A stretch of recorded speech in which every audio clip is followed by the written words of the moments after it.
Hello everyone, welcome to Ekam Academy. So how are you guys? Hope excited to see you again. So where we have started up the Down to Earth series. So here from few aspirants there was huge demand that to make a longer marathon video regarding with Down to Earth rather than bits and pieces. So respecting those particular things from the aspirants, we have come up with the Down to Earth series as a complete single video for that particular article which would be published. As everyone know, the Down to Earth, we would be having a fortnightly magazine which involves the issues of political, environment and geographical things. So we are going to see in one particular video. So wherever chances would be there, you can see this particular videos in 1x speed, 1.5x speed or 2x speed, so that it won't disturb your timetable. So on basis of huge demand from the aspirants, we are coming up with these particular marathon sessions regarding with the down to earth aspect. Clear? And for the month of May, so for 1st to 15th May 2024, so we have a cover page article related with how hot is too hot.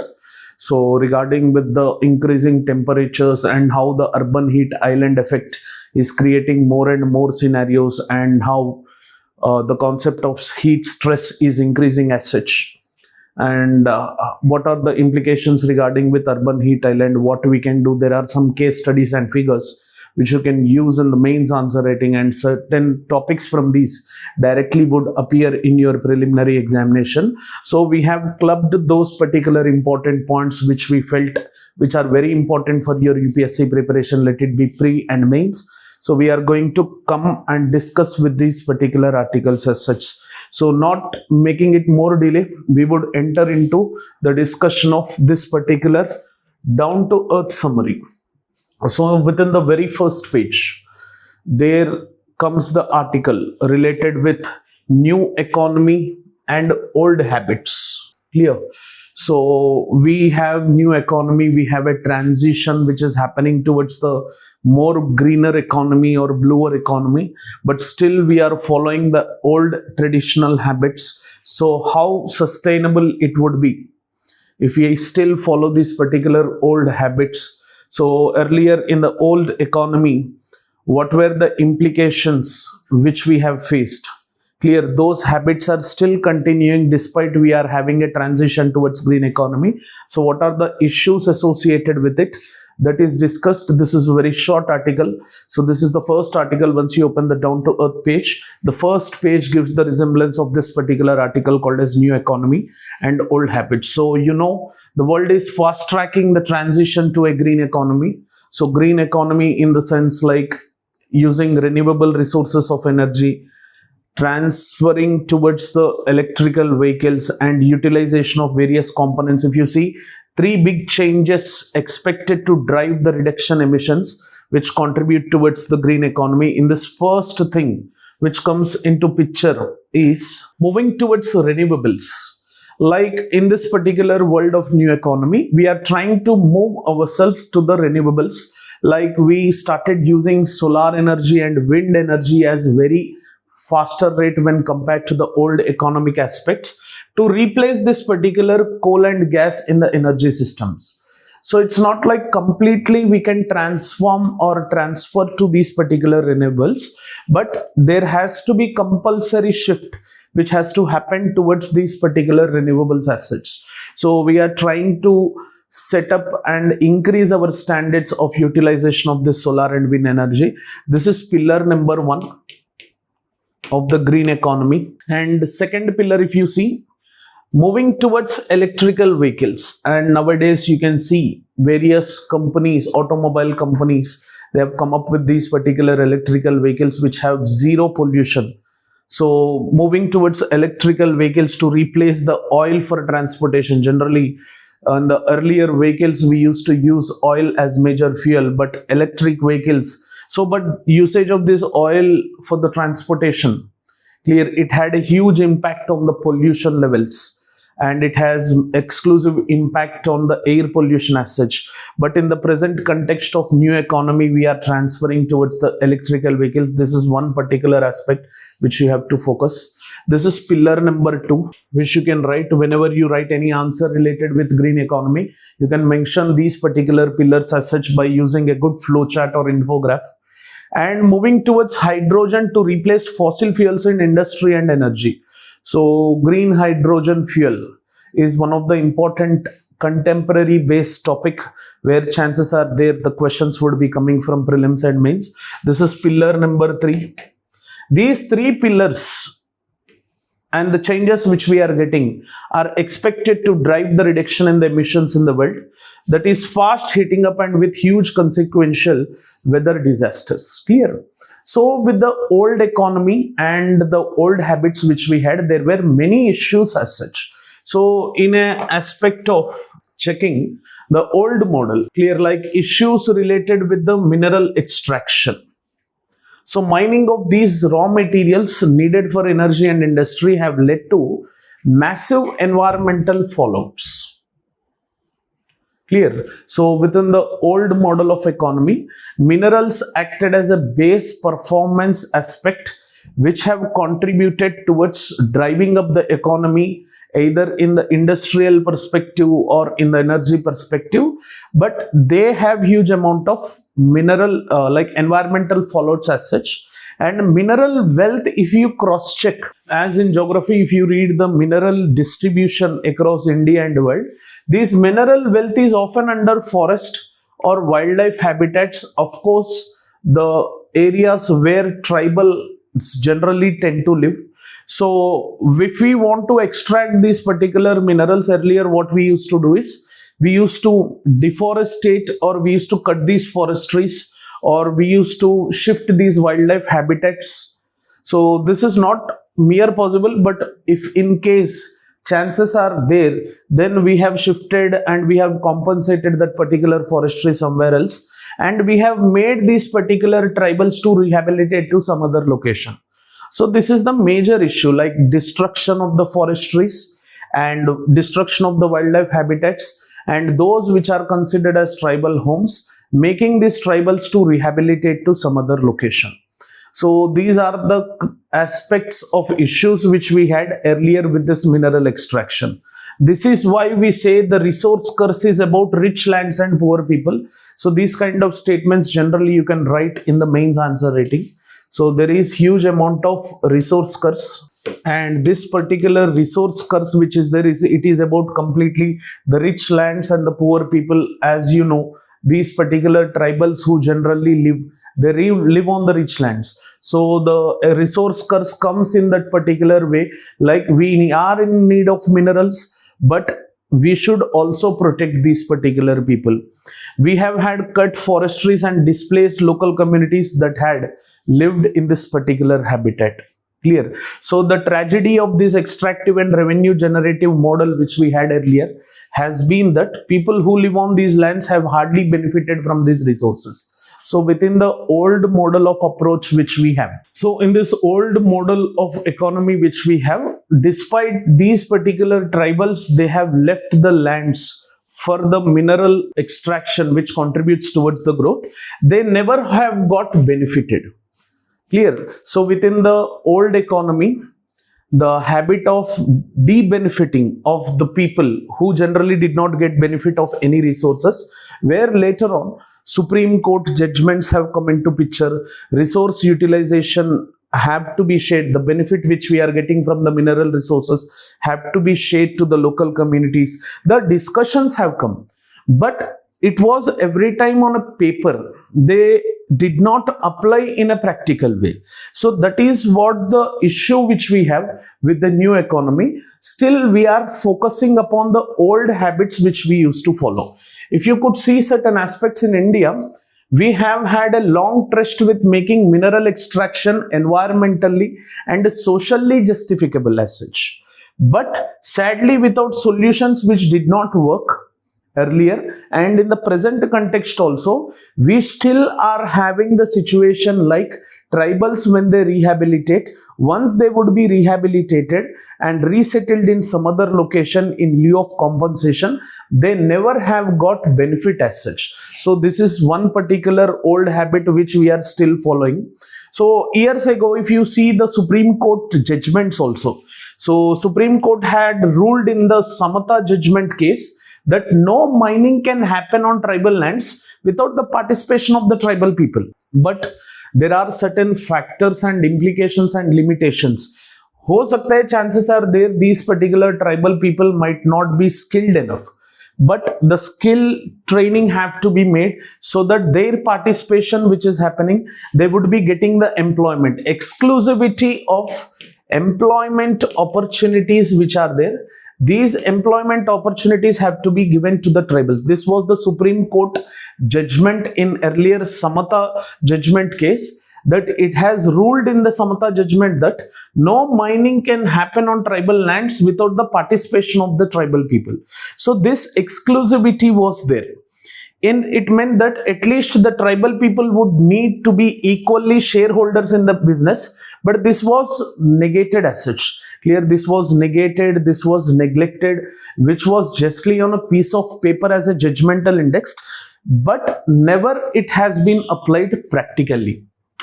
If you move further, then later on, after these particular resource distribution and making the partners in that particular mining operations, or making them employed in that mining operations, and making the tribals to be the shareholders in that particular mining, which did not work. Later on, then came the effort to share the revenue from the mining within these particular communities. In fact, the first draft of what then became District Mineral Foundation was to make the communities partners in the business, where the grand idea of sharing benefits of making people partners in mineral development got reduced as such, which never applied, where the tax which is deposited later on, the additional cess which was applied on mining. So government has said that the additional cess which would be applied on these particular mining, that cess would be added to this District Mineral Foundation, and from that particular fund, the tax which is deposited into this DMF was used by the government to fund what it would be seen necessary for that particular local communities. It means simply the additional cess which earlier they have collected, that particular cess government want it to utilize for the welfare of those particular local communities who have sacrificed those particular lands on which they have lived. But effective rehabilitation and participation has never happened as such. If you could see, the question again is this: in our promised green economy, clear, right now we are transferring and transiting towards this green economy. Will government make rules that resolve the conflict in ways that improve local communities and their environment? Or will the rush for transition mean more of the same old ways or even worse? So within this particular promised green economy, they have also indulged the contribution of the amount of benefit which these particular minerals have got, that should be transferred to the local communities, or so-called say tribal communities. But is government going to make some regulation, law, rule regarding with that we still don't know. Or we don't know that government will rush for the transition, mean more often of the same old ways. That is what the entire article is. The new economy, will it either follow the old habits, or will it follow new habits of resource sharing and making these particular tribal people to get benefit of the resources which are being utilized from their lands? The fact is that poor never really benefited from the wealth generated in the old economy. So you have seen, just they shall be getting some excretious compensation, or they would be getting some agricultural land somewhere else, so that they would shift to that particular locations and generate their existence and sustenance.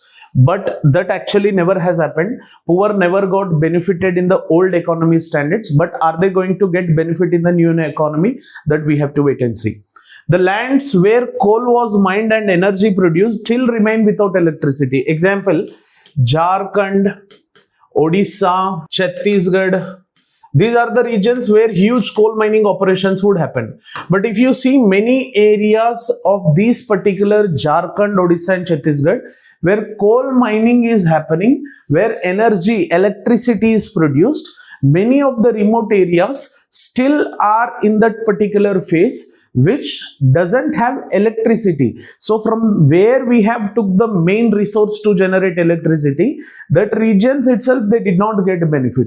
As such, at least if not free electricity, but at least subsidize the rate of electricity. See, if Delhi government can do this particular aspect of free electricity up to 200 units, why can't these particular people who are living in Jharkhand, Odisha and Chhattisgarh shall get free electricity up to 200 units? But still there is no such kind of policy which has been framed. It means we are still following our old traditional habits in this particular new economy.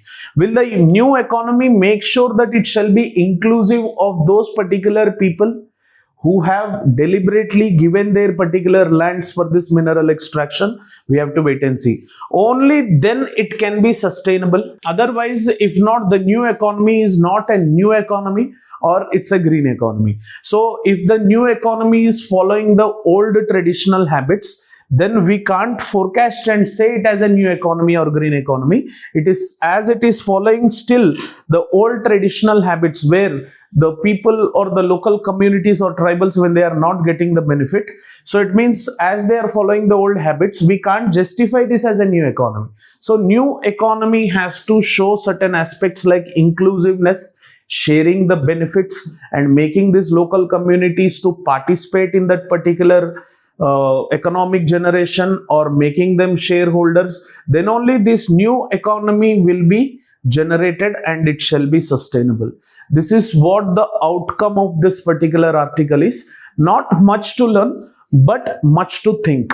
See what is happening to the, because moving further, as in this particular huge population explosion, there shall be huge amount of resource crunch. So in the aspect of resource crunch or resource crisis, we are going to face huge amount of problem. But are the actual benefiters who have contributed high by donating their particular lands in mining, are they getting the benefit of or not? It is the biggest question. So these kind of articles generally doesn't have high pitch in prelims, but they would be asked in mains. Either essay में पूछने का chances है, GS paper 1 में energy crisis and rehabilitation of people, migration of people, GS paper 1 में पूछने की chances है। GS paper 2 में सोशल जस्टिस, पॉवर्टी, इसमें पूछने की चांसेस है। GS पेपर 3 में डिजास्टर मैनेजमेंट एस्पेक्ट्स में, एनवायरमेंटल एस्पेक्ट्स में पूछने का चांसेस है। GS पेपर 4 में this can be come as a case study to you, as you know half of the paper would be on basis of case study, so chances are there we might get this particular aspect as a case study. So no need to read the entire article, इतना आप thinking process याद रख लो. Clear? If you could make this thinking process to happen, that would be more than enough for this particular article. Now, moving further, if you see the Down to Earth magazine, so they shall be giving some key factual information in the form of bits. So from the global level as well as from Indian perspective. So might not be like a direct question would come, but one of these particular bits might be acting as a statement in the question which appears in the prelims. So we shall also concentrate on this. So if you could see across the global level, the United Arab Emirates received its highest rainfall in the last 75 years on April 17th. And Dubai, one of the 7 Emirates of the UAE, received 2 years worth rain in just 24 hours. Generally, these particular United Arab Emirates which is there, clear, इसका geography बहुत important है ना? So what are the countries bordering these particular United Arab Emirates? So we are going to start up with the IRP program, clear, on YouTube, Impact Revision Program for the Prelims 2024 candidates who are appearing this particular year. In that aspect, I am going to cover United Arab Emirates. Generally, UPSC have this habit of asking the map-based question, either from, as of now, we are having Israel-Palestine issues and Lebanon has involved and Iran has involved indirectly, Iraq has involved. So ho sakta hai, chances are there that we might get a question here and there. But you just remember this, there global warming and climate change at the global level might be reason for these particular abnormality of rainfall. The West Asia, Middle East are not known for huge immense rainfalls as such. But United Arab Emirates have received this particular abnormal kind of rainfall, that too in summer season. And in Dubai, we also had flooding. And there is one more case, like in and around China also we had faced huge amount of floods as such. So any article regarding with this particular perspective, please try to remember this. Clear? And the second bit at the world level, if you could see, the levels of three most important human caused greenhouse gases, which includes carbon dioxide, methane and nitrous oxide, they have been increasing. Generally, the promises which have been made to reduce these particular greenhouse gases through various protocols. So we have Kyoto Protocol, clear? So which generally aims to reduce the greenhouse gas emissions, human man-made greenhouse gas emissions into the atmosphere. So as we have had some commitment phases from 2009 to 13 and 13 to 20, however, we did not achieve these particular Kyoto targets. In COP 26, 27, 28 meeting, every country has given its intended nationally determined contributions. And India also have given a road path towards the strategy how it is going to become the net zero emitter by 2050. So chances are very great that questions somewhere related to this particular carbon dioxide, methane and nitrous oxide would be coming. So what you have to do is you have to cross check these particular sources from where carbon is released, methane is released and nitrous oxide is released. So from that particular junction we are going to get the question.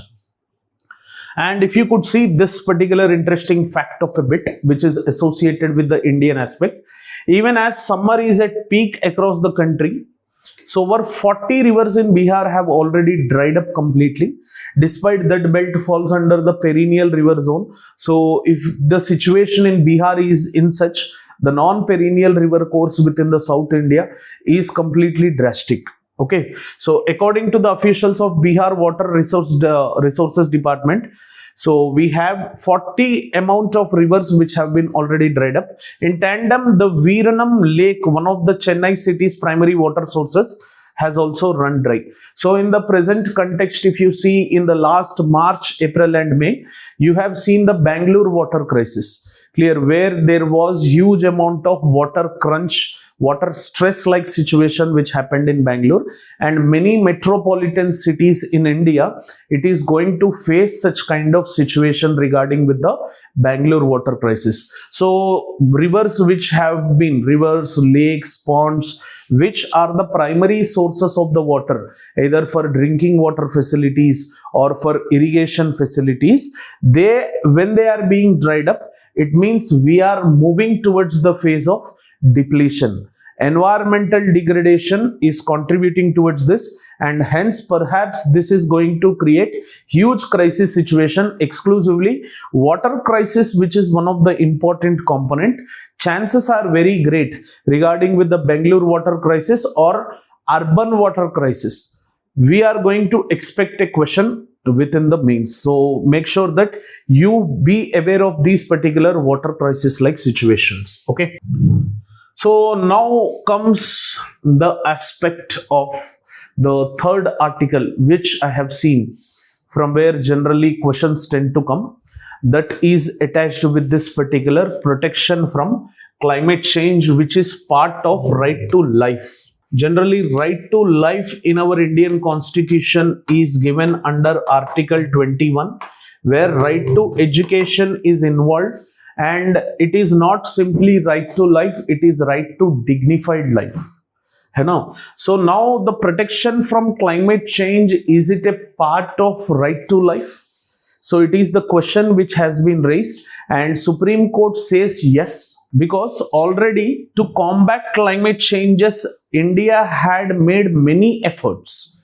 So if you could see, Parliament has enacted various acts in such regard to combat climate change. So Supreme Court says that it is an intrusive part of the constitution that protection from climate change would be right to life. So in this particular arena, some question might be coming in your preliminary examination. So make sure that you understand various components which are present. In this, I have disintegrated various segments explaining you regarding with these particular acts and also regarding with the constitutional provisions which we have.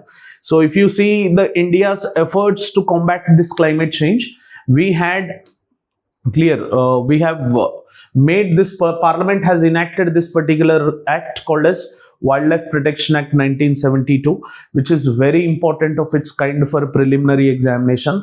Direct questions from this particular Wildlife Protection Act, if you could go and cross check the past 10 years of papers, clear, in that particular segment we had various aspects attached with this Wildlife Protection Act. So chances are very high questions would be coming. Apart from that, to control the water pollution, Parliament has enacted Water Prevention and Control of Pollution Act 1974, which was later amended. That is next story. Later on, Air Prevention and Control of Pollution Act 1981.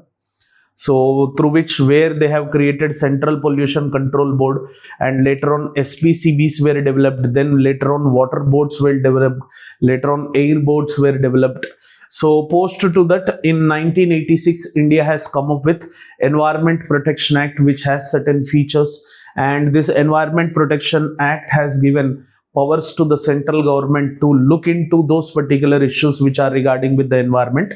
This particular act can be considered as an umbrella legislation for the already pre-existing acts related with environment, like Water Act, Air Act.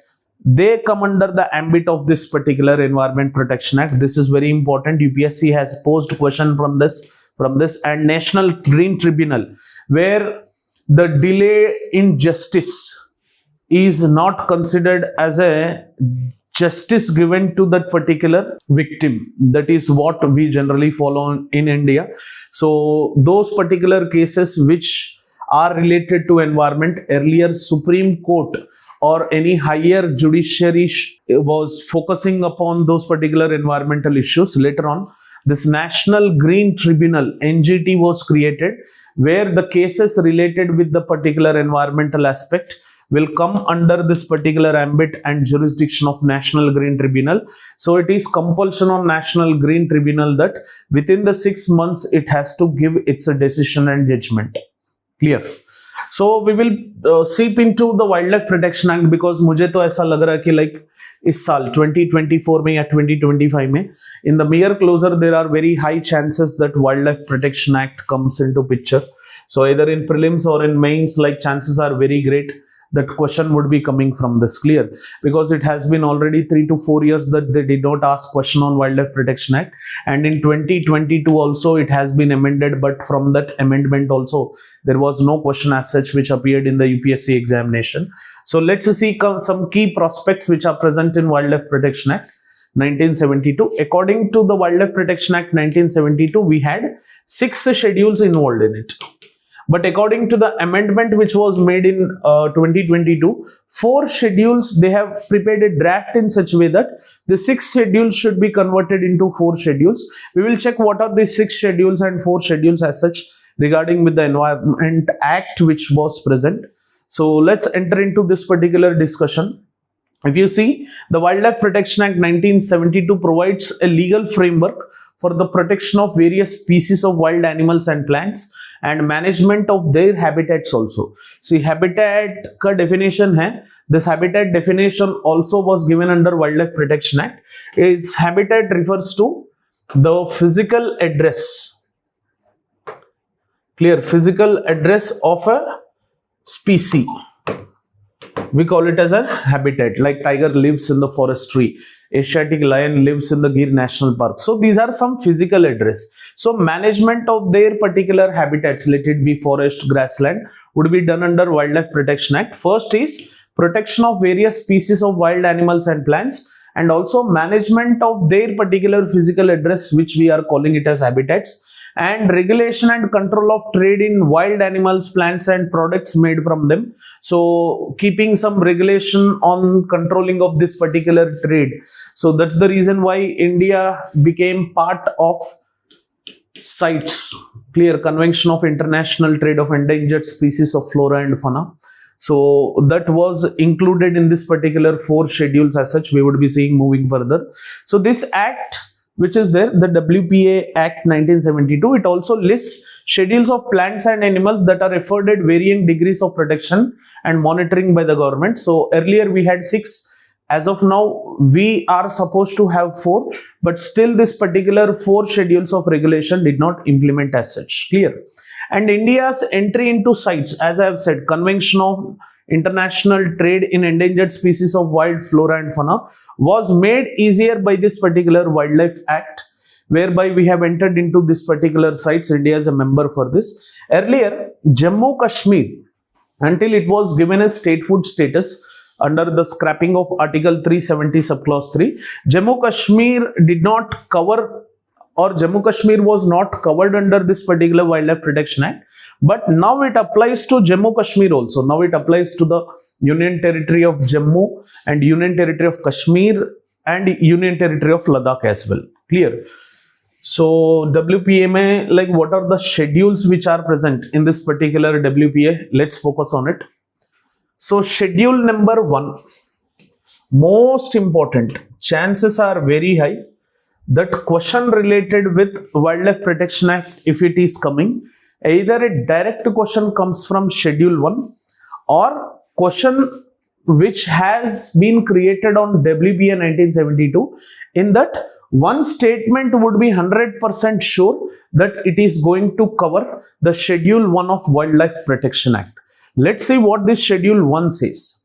In this particular schedule 1, we have kept those particular species which requires higher degree of protection.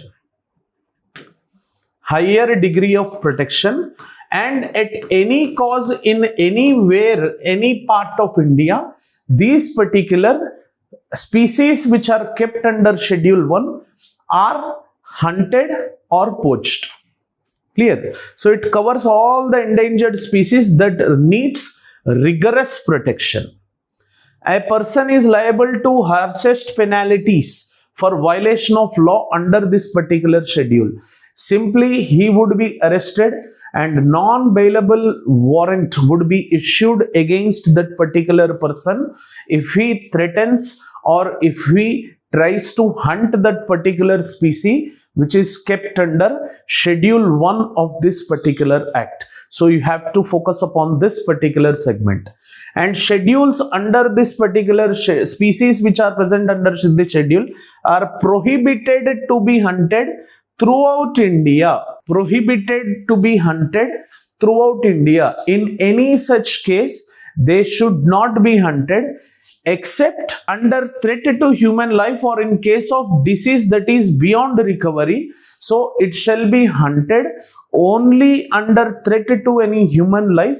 You would be seeing certain movies like where heroes who belong to any tribal community of that particular forestry, if that particular species is threatening the human life of over there, and under the Wildlife Protection Act 1972, they shall be giving an exception only in that particular area to hunt that particular species, so as it is threatening the human life. So this is very, very important coverage. Prohibited to be hunted throughout India, except, see, every law, every act which is there in India, it shall be having that exceptions. And people generally tend to take the advantage of these particular exceptions or loopholes which are there. And human life, or in case of any disease that is beyond recovery, then that particular species shall be hunted and killed. Otherwise, 99.9% of times, it is not hunted as such. Some of the species listed under schedule 1 include black buck. So जैसे black buck आता है, मुझे अपना सलमान खान याद आ जाता है. Like he has faced huge amount of consequences by hunting this particular black buck, which falls under the schedule 1. So अगर सलमान खान का हालत ऐसा है, तो हमारा तो पूरा गया. So we shall not be in a position that someone comes and protects us. And snow leopard, which is considered as an indicator species of Himalayan ecosystem, flagship species of an Himalayan ecosystem, keystone species of an Himalayan ecosystem. So sir, what do you meant by this indicator species? Indicator species are those species which generally indicates the health of that ecosystem. Then what do you mean by flagship species? Flagship species are those particular species which generally show cause some environmental cause. Like for example, Himalayan ecosystems, they are under huge threat. So obviously these snow leopards would be acting as a flagship species. Matlab, it would be acting as an idle species which generally tend to, whenever we see snow leopard, we tend to have the appearance of protection of this Himalayan ecosystem. And Himalayan brown bear, Asiatic cheetah, all these are kept under this particular Schedule 1 of the Wildlife Protection Act. See, I have given few examples. These are not the end of the list. Just if you want the entire list, you can just take it from the internet. Just if you type and go into the Wildlife Protection Act, you would be finding what all are the species which are present. And in UPSC, if they are going to ask you a question like which of the following species are present under Schedule 1, they are going to ask only those particular species which are in news. They are not going to check your knowledge of Schedule 1. They are going to check whether the species, if it is in news, if the aspirant knows that it falls under the Schedule 1 of the Wildlife Protection Act or not. So out of the all given 6 erstwhile schedules, it is the Schedule 1 which is of very important in nature, exclusively when it comes to your UPSC preparation. And in preliminary examination, you can easily guess this particular question regarding with it. Okay. Moving to Schedule 2 of Wildlife Protection Act. Animals under this list are also accorded high protection with prohibition on their particular trade. So these particular species also have the higher protection, but these species should not be traded as such. Some of the species, if you could see, which are present under Schedule 2 includes Assamese macaque. Wherever you see macaque, it belongs to either an ape species or a monkey species. Okay. So Assamese macaque, Himalayan black bear, Indian wild cobra, they do fall under this particular Schedule 2. Animals under this list are also accorded high protection with the prohibition of their particular trade. So these species cannot be traded. As these species have high degree of protection, it means these species have very less in number. They are very closer to the endangered and critically endangered list, which shall be given by IUCN. This is also one component which you have to remember. So those particular species which are under this particular IUCN's red list, in this, try to give a special emphasis on critically endangered and vulnerable species, and which are in common of critically endangered and Schedule 1 and Schedule 2, they become high prioritizedly important species for you. So chances are great that you would be getting a question from this. You do remember this Assamese macaque, Himalayan black bear and Indian cobra, and these are not the end space of this species. I have took some examples from it, but you can also do read out the entire list as such regarding with the Schedule 2 of Wildlife Protection Act. Coming to the Schedule 3 and 4. So those particular species that are not endangered are included in Schedule 3 and 4. This particular Schedule 3 and 4 includes protected species with hunting prohibited, but penalty for any violation is less compared to the first 2 schedules. So for these particular species also, we have the prohibition on hunting, but in any rare cases, through some regulations, through some exceptions, automatically we have exceptions in Schedule 1 itself. But here also we have some exceptions. But for any violation, we have less penalty or punishment regarding with that of Schedule 1 or Schedule 2. Animals protected under Schedule 3 include cheetal, that is spotted deer, bharal, which is a blue sheep, which is a species which is found in Himalayan ecosystem, and hyena and sambar deer, which is a subspecies of deer. In deer, we have many deers. We have cheetal, we have sambar deer, we have sangai, clear, we have barasinga, we have chausinga. So make sure that you remember all these particular deer species. In that, most important is cheetal and sambar deer, which are very important. Coming to the Schedule 4 list here, So you have flamingos, hares, falcons, kingfishers, magpies, and horseshoe crabs which are present over here.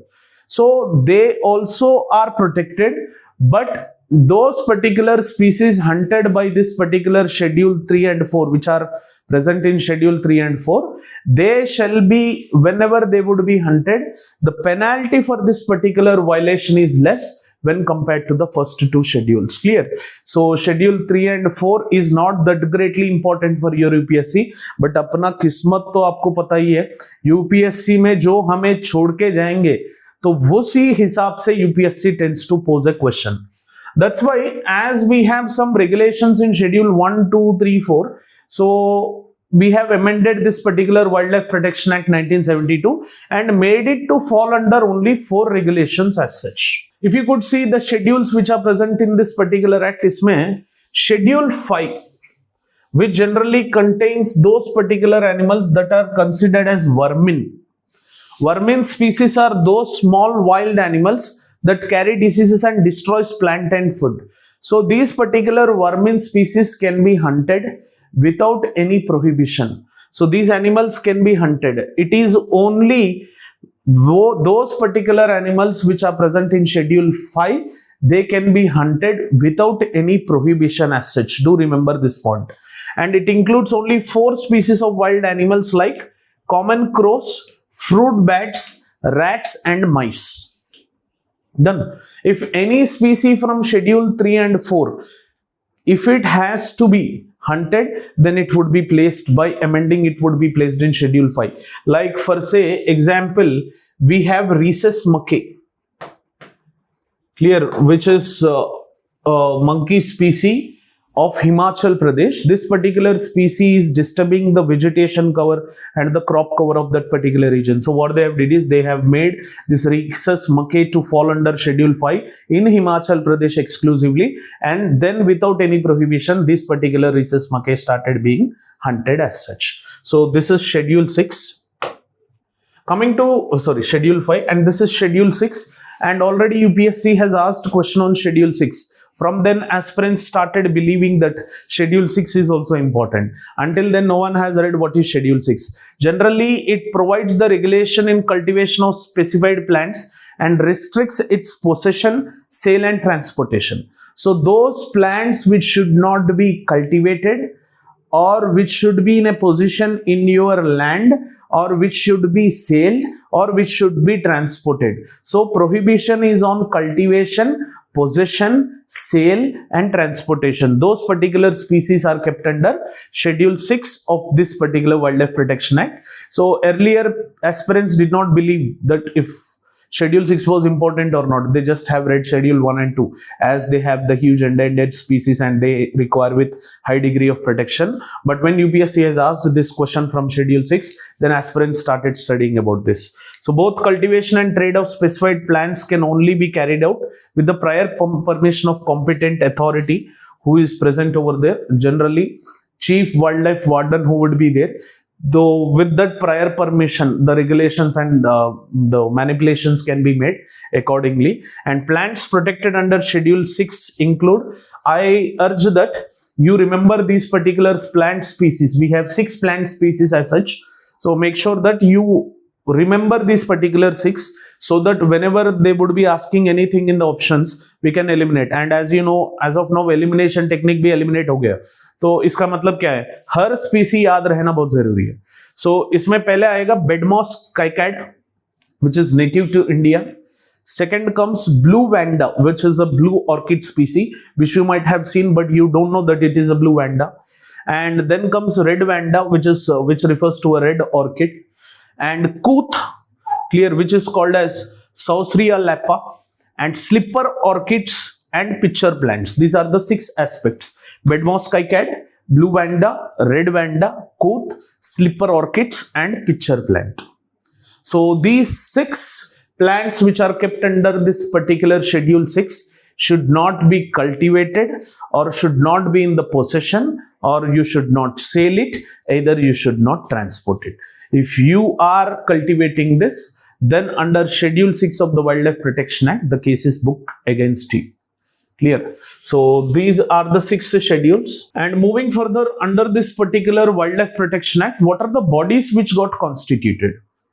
So if there is a possibility that if the question doesn't come directly from Wildlife Protection Act 1972, ho sakta hai they might ask you a question, which of the following bodies have been constituted under Wildlife Protection Act? So in that, the first aspect is National Board for Wildlife. Clear. It serves as an apex body for review of all wildlife related matters and for the approval of projects in and around national parks and sanctuaries. So those particular projects which generally would be constructed around a national park and a wildlife sanctuary, that shall be given approval from the National Board for Wildlife. So in the similar way, at the state level, it is State Board for Wildlife which would be existing and which shall be seeping into those particular matters which are in the state matter concern list. Chief Minister of the state or union territory shall be the chairperson, and it also does the same matters which would be done by National Board for Wildlife at the state level.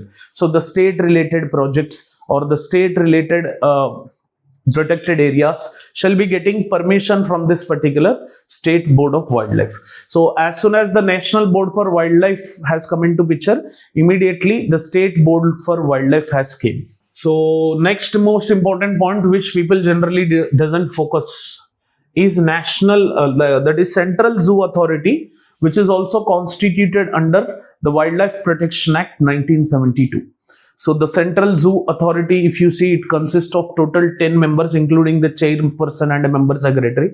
And this authority provides recognition of zoos, zoological parks, and these zoological parks fall under the ex situ conservation method. Ex situ conservation method refers to an artificial program of protecting that particular wildlife or that particular plant species, which is almost the last option for the protection of the biodiversity of any region. So to recognize or to build any particular zoological park, it is Central Zoo Authority which shall be giving the prior permission, and it is also tasked with regulating the zoos across the country. So the management of zoological parks or any addition or deletion in the zoological parks would only be done by the Central Zoo Authority as such. It also lays down the guidelines and prescribes rules under which animals may be transferred among zoos nationally and internationally. Unless and until the prior permission taken from the Central Zoo Authority, any tiger species from any zoological park should not be shifted to other zoological park either within the state or across the state.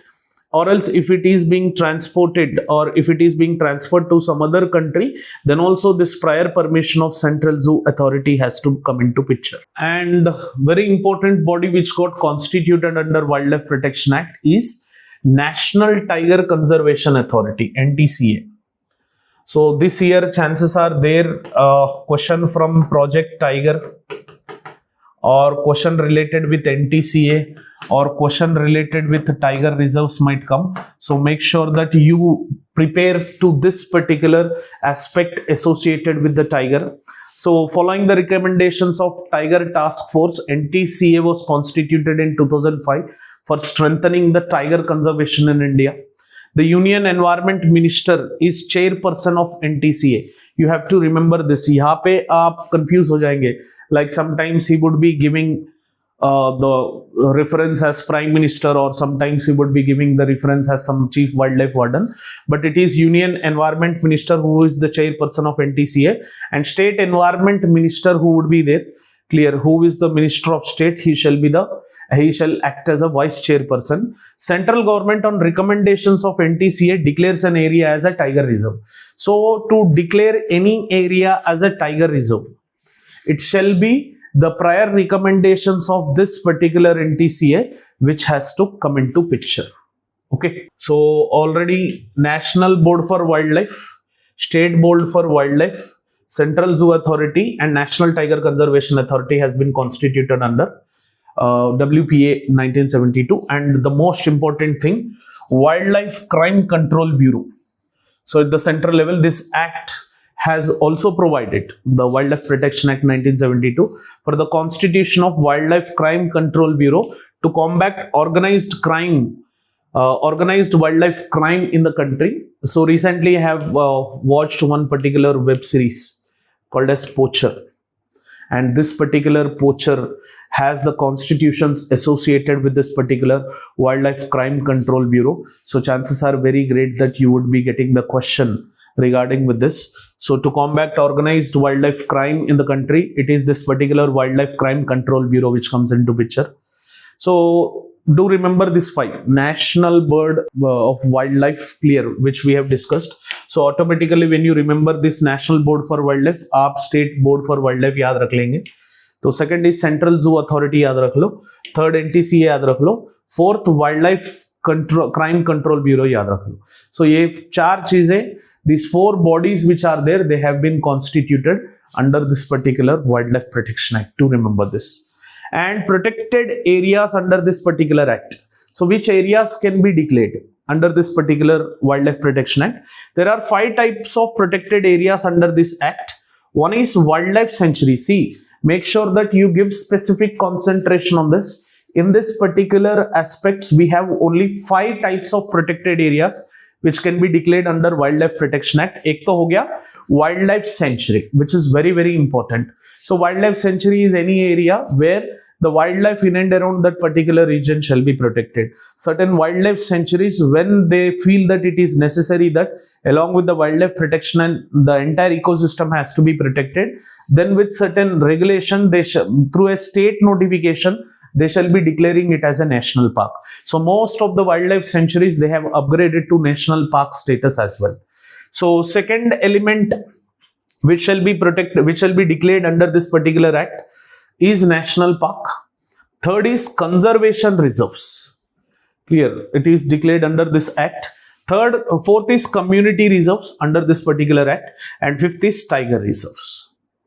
So sanctuary, national park, conservation reserve, community reserve, and tiger reserves. Only remember this 5. Biosphere reserves, which are there, they doesn't fall under this component. They are declared under Manned Biosphere Program by UNESCO. If in the options agar wo puche, which of the following protected areas are declared under Wildlife Protection Act, तो उसमें अगर Biosphere Reserve का option है, उसको काट दो. Biosphere reserves are not declared. Only 5 things are like declared under this. One is wildlife sanctuary, national park, conservation reserve, community reserve, and tiger reserve, which is very, very important. Biosphere reserves are not declared under Wildlife Protection Act. Okay. So as I've already said, the chances are there that you would be getting the questions as such. So make sure that you remember most important tiger reserves which are there. Clear, approximately, like not approximately, we have 55 tiger reserves in the country. So Project Tiger के बारे में पढ़ लो, which has started in 1973. So it has been originated in Jim Corbett National Park. It was declared as the first tiger reserve. And tiger reserve spreads over an area of somewhere around 75,000 square kilometer. India has more than 3,000 tigers according to the tiger census. In those particular 55 tiger reserves which we have, India accounts for 70% of the world's wild tiger population, as everyone know. So we have majority of the tiger reserves located in Madhya Pradesh, Maharashtra, Karnataka, Tamil Nadu. So you have various tiger reserves. If you see in Maharashtra, the most known one is Tadoba Andheri Tiger Reserve, which is very, very important. And coming to Karnataka, we have Bandipur Tiger Reserve, which is very important. Nagarhole Tiger Reserve, clear. So certain national parks can be tiger reserves, certain tiger reserves can be national parks and wildlife sanctuaries. So it's not like a separate entity would be made, but tiger reserves are protected under the national park aspect itself. So the status of wildlife sanctuary and national park which is there, the similar aspect would be checked regarding with the tiger reserve. If you see in Telangana, clear, Andhra Pradesh, we have Telangana and Andhra Pradesh, we have Nagarjun Sagar Srisalem Tiger Reserve, but which is located in Telangana, it has separate name that is called as Amrabad Tiger Reserve. Once in 2014, the state was separated. They have divided this particular largest tiger habitat in India, the Nagarjun Sagar Srisalem Tiger Reserve, as the second tiger reserve for the Telangana, calling as Amrabad Tiger Reserve. Within the Telangana itself, in the northern Telangana, we have Kaval Tiger Reserve as such, which is also very important.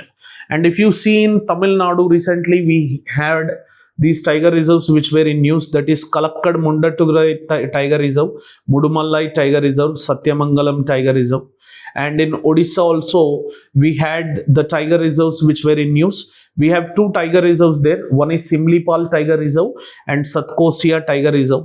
And Uttarakhand, you know, Jim Corbett Tiger Reserve and Rajaji Tiger Reserve.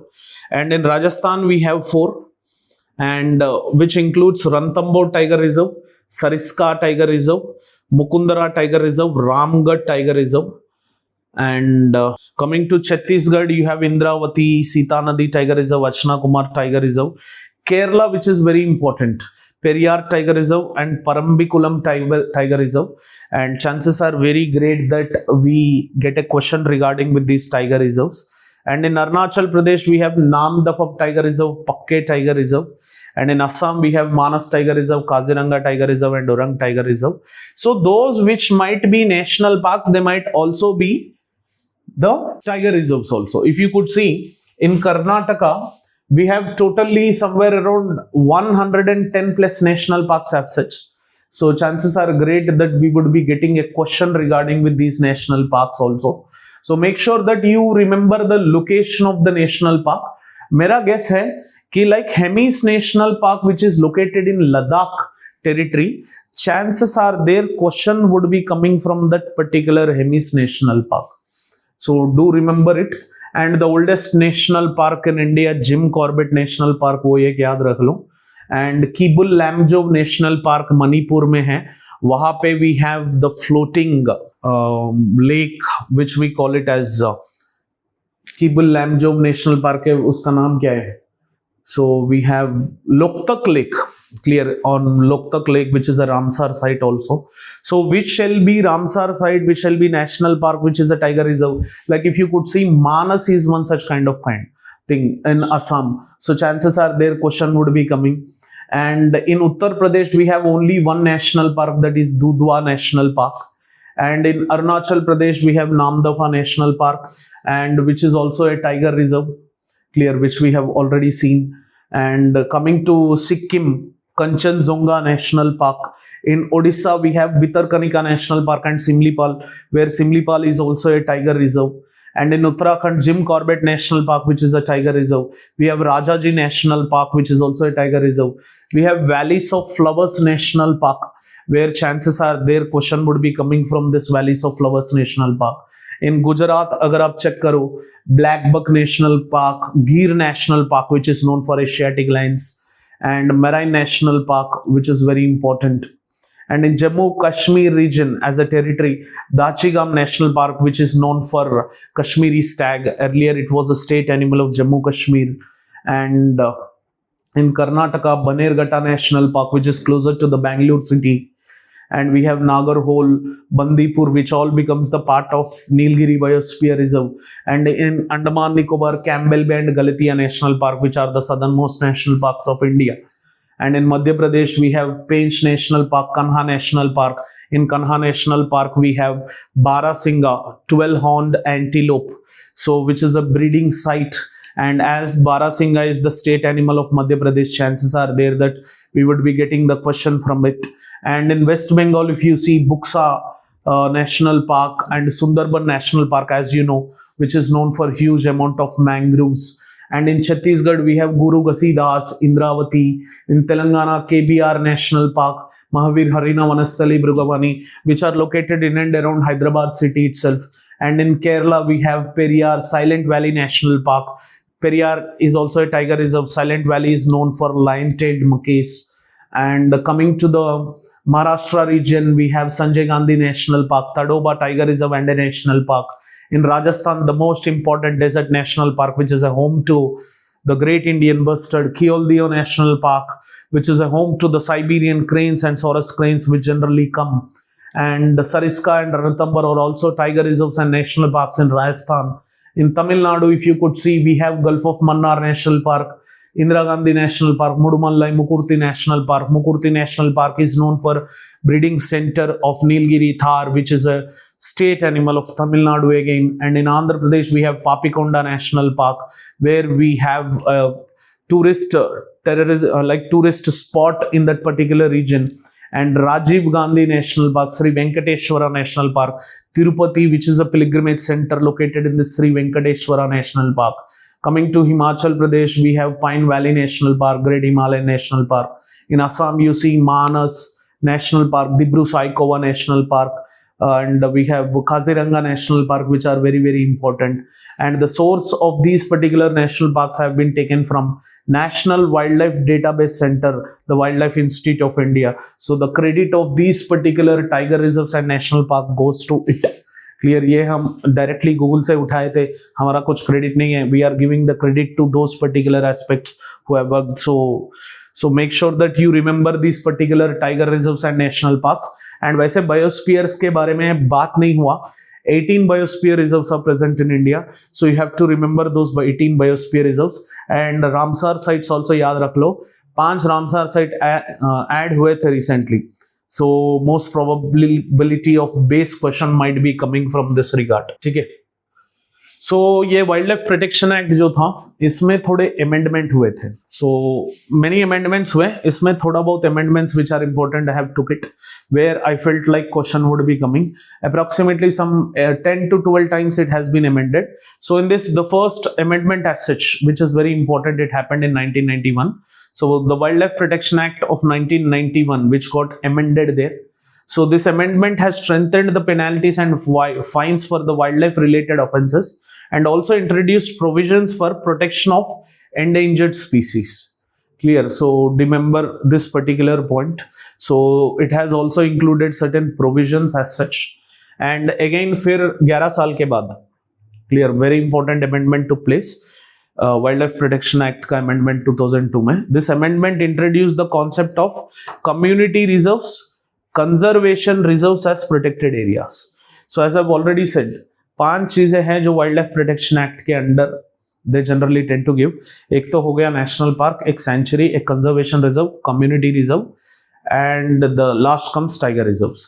तो ये 2002 amendment जो हुआ था 22 years से पहले, सो इस particular aspect में community reserves and conservation reserves have come into picture. Okay. Wild life protection act 2006 में क्या अमेंडमेंट हुआ था? This amendment dealt with the issue of human wild life conflict and provided for creation of NTCA. Clear?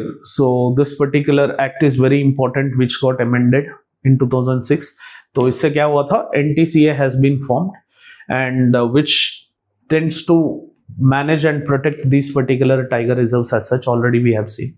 It also made provisions of creation of a tiger and other endangered species crime control bureaus to deal with wildlife related crimes. Already I have said what are the bodies which have been formed under this particular Wildlife Protection Act as such.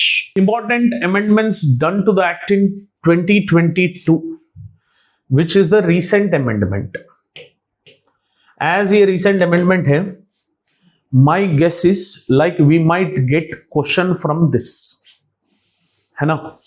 So this act seeks to increase the species protected under law and implement the CITES which is there. So as India has become part to the CITES, Convention of International Trade of Endangered Species of Wild Fauna and Flora. So where through this itself we have reintroduced cheetah, है ना? तो इसके ऊपर question तो नहीं आया. इधर sites के ऊपर और चीता के ऊपर क्वेश्चन अभी रेडी हैं. Chances are very great that UPSC within the upcoming year, ये 2024 में ही मुझे लग रहा है कि लाइक ये एक बेस्ट गेस क्वेश्चन हो सकता है. तो ये पर्टिकुलर अमेंडमेंट में what they have did is they have seek to increase the species protected under the law and implement CITES, and number of schedules have been reduced to 4. ये याद रख लो. पहले 6 थे तो उसको थोड़ा क्लमजी था. If you have to understand schedule 1, 2 and differentiation of schedule 1, 2 and compensate it with 3 and 4, ये थोड़ा डिफरेंट था, मतलब डिफिकल्ट था. So what they have did is they have made crystal clear clarity of the schedules which they are going to give. In that schedule 1 containing animal species enjoying the highest level of protection. It means चाहे जो भी हो जाए, schedule 1 में अगर हैं, we should not hunt at any cost. Exceptions are there and exceptions are continued in schedule 1. Schedule 2 for animal species subject to lesser degree of protection. So those particular species which doesn't need higher degree of protection, which when they are hunted or can be hunted, which when hunted also when they would be given up with less penalty punishment, वो सारे लगाया गया था schedule 2 में. Schedule 3 में क्या था? Protected plant species. Earlier ये शेड्यूल 6 में थे, तो बेडमॉस, स्काईकैट, रेड बैंडा, ब्लू बैंडा, कूत, स्लिपर ऑर्किड्स, ये सारे जितने भी थे 6 स्पीसीज, अभी इसको शेड्यूल 3 में लाया गया है. Schedule 4 for scheduled specimens under CITES. So CITES में generally we would be having appendix 1 and 2. So इस पर्टिकुलर साइट्स में जितने भी स्पीसीज है that shall be categorized under schedule 5. तो अर्लियर जो वाइल्ड लाइफ प्रोटेक्शन एक्ट 1972 था, that was highly complex in nature. So वो कॉम्प्लेक्सिटी को हटाने के लिए ये 4 डिफरेंट शेड्यूल्स बनाया गया था. इंप्लीमेंटेशन अभी बाकी है, so implementation would be coming soon. If you see, this act permits the use of elephants for religious or any other purposes. So elephants को generally अगर आप देखेंगे केरला में, कर्नाटका में, तमिलनाडु में, आंध्र प्रदेश, तेलंगाना में, elephants को religious और any other purposes use किया जाता है. Clear? If you see in Tirupati, the Brahmotsavam which generally happens, उसमें elephant का utilization किया जाता है. तो elephant is considered as a heritage cultural animal for us. So this act shall permit the use of elephants for these particular religious and other purposes as well.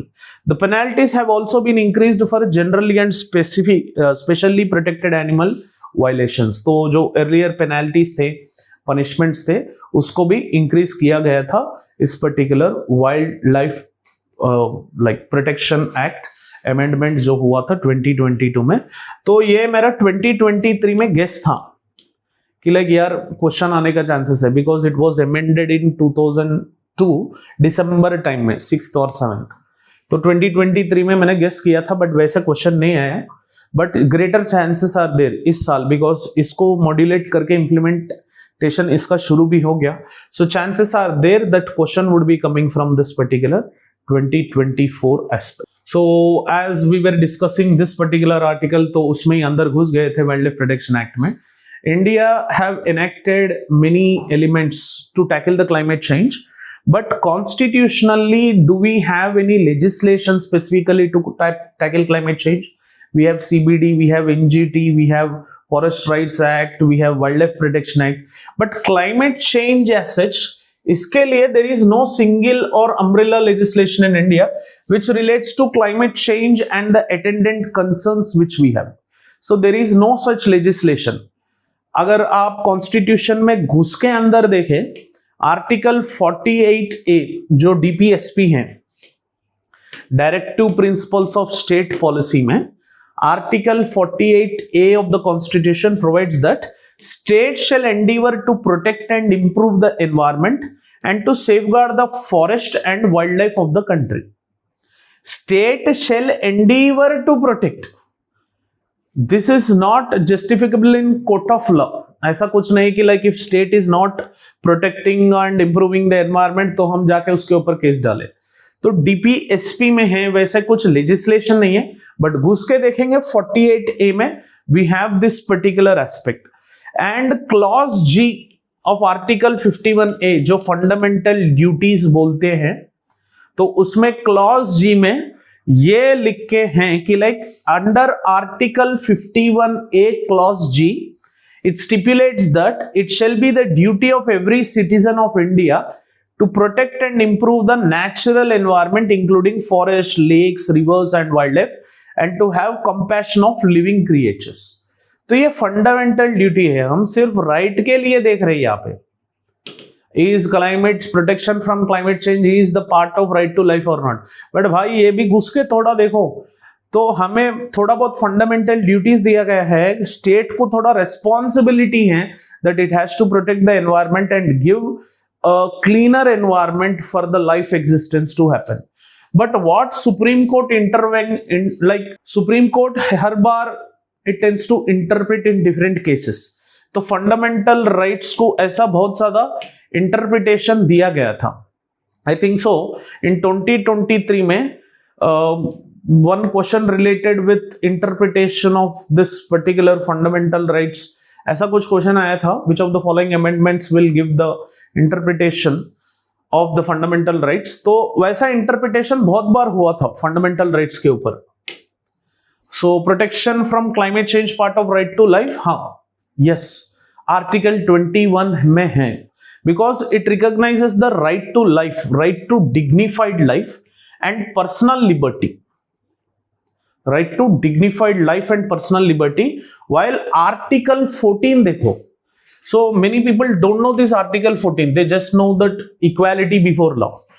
So if it is equality before law, does every citizen of India is facing the same aspect of consequence from the climate change?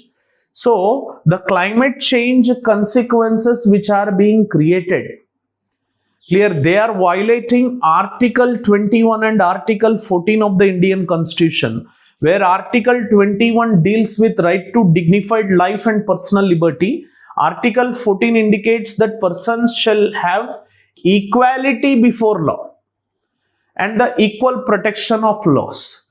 These articles are important sources of the right to clean environment and the right against the adverse effects of the climate change. So Supreme Court in various judgments which it has given, it has interpreted as such.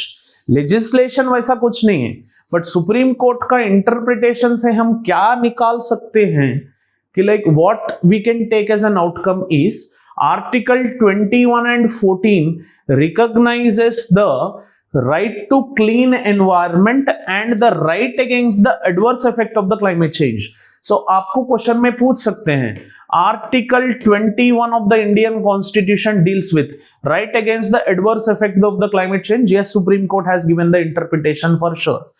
As the havoc caused by climate change increases year by year, it becomes necessary to articulate this as a distinct right. It is recognized by Articles 14 and 21 as such. Do remember this. So the right to health, which is part of right to live. तो interpretation कैसे कर सकते हैं? तो ये mains की body है. Clear? How you can interpret Article 21 as a right to adverse effect? ये जो right against the adverse effect of the climate change, how you can interpret is the right to health, which is part of right to life under Article 21. तो अगर हमें अच्छे right to health चाहिए, so this right to health is inbuilt in this particular right to life under article 21 is impacted due to various factors like air pollution, shifts in vector-borne diseases, raising temperatures, heat stress, and droughts, shortages in food supply due to crop failure which is happening due to climate change, storms, floods, swell surges which are happening. These are taking our right to health, which is part of right to life, and these factors are directly associated with the climate change. So obviously if we are getting the adverse effects of right to health, which is part of the right to life, from these particular conditions, then 100% Article 21 में ही है. The inability of undeserved communities to adapt to climate change or cope with its effects violates the right to life as well as right to equality, because poor people are more vulnerable, disabled people are more vulnerable to these adverse effects of the climate change. So Article 14 itself will be inbuilt. So those undeserved communities to adapt to climate change or cope with its effects, violating our right to dignified life as well as violating our right to equality. Okay, so if climate change and environmental degradation leads to acute food and water storages, like shortages in a particular area, poor communities will suffer more than the richer ones. तो Covid के time पे क्या हुआ था? It was poor who have suffered a lot. It was street vendor. It was a daily wage laborer. It was those people who migrated from their hometown longer distances, है ना? So these particular climate change and environmental degradation also leads, when it leads to accurate food and water shortages in particular area, poor communities will suffer more than the richer ones. So hence right to equality disturb हो रहा है यहाँ पे. तो ये climate change की impact जो है, this impact is showing differently to different people in the country.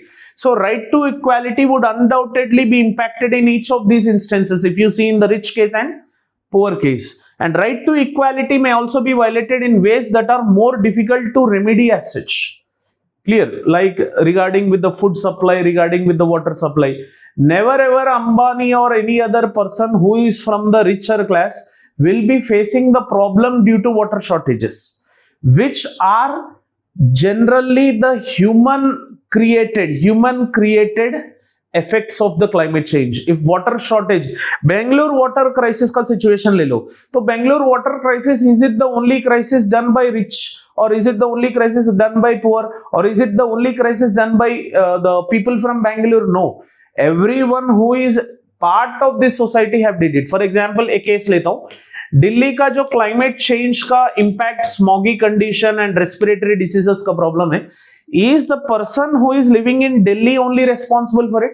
Isn't the people from Haryana, farmers from Punjab, Haryana, who are contributing towards the stubble burning are responsible for this? So hence right to equality may be violated in many ways which doesn't have the remedy. For example, if you take a person living in say Lakshadweep Islands, will be in disadvantageous position compared to the person living in Madhya Pradesh when sea level rises. Obviously, it is the Lakshadweep. अगर मान लेते कि like Lakshadweep में या Andaman Nicobar islands में the sea level increases will make distress migration of people.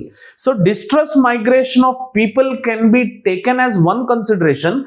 See, climate change impact is done by human community, but effects which are being shown, that is not same for every human community. So hence it is violating right to equality, and the effects which this particular climate change is creating, like water shortage situation or food shortage situation, even when this water shortage and food shortages are leading to droughts, famines, are leading to starvation, then people who are dying because of this starvation, clear, they are losing their right to life under Article 21. So hence protection from climate change, part of right to life is there for sure. So it is adversely impacting and violating, the climate change impact is violating Article 21 of Indian Constitution and Article 14 of Indian Constitution in this regard. So the destruction of their lands and forest or their displacement from their homes. पहला article में हम old new economy old habits के बारे में discuss किए थे. Due to the benefit which is arrived from the mineral resources, it is the upper community और the upper society which is going to take the benefit out of it, but that particular benefit is not reaching to those particular poor people who are living on those particular lands of forestries which are the lands of these tribal people. So obviously the destruction of lands and forestries or the displacement from their homes are resultant in permanent loss of their unique culture. In these many ways, climate change is impacting the constitutional guarantee of right to equality. So climate change is disturbing Article 21 and Article 14.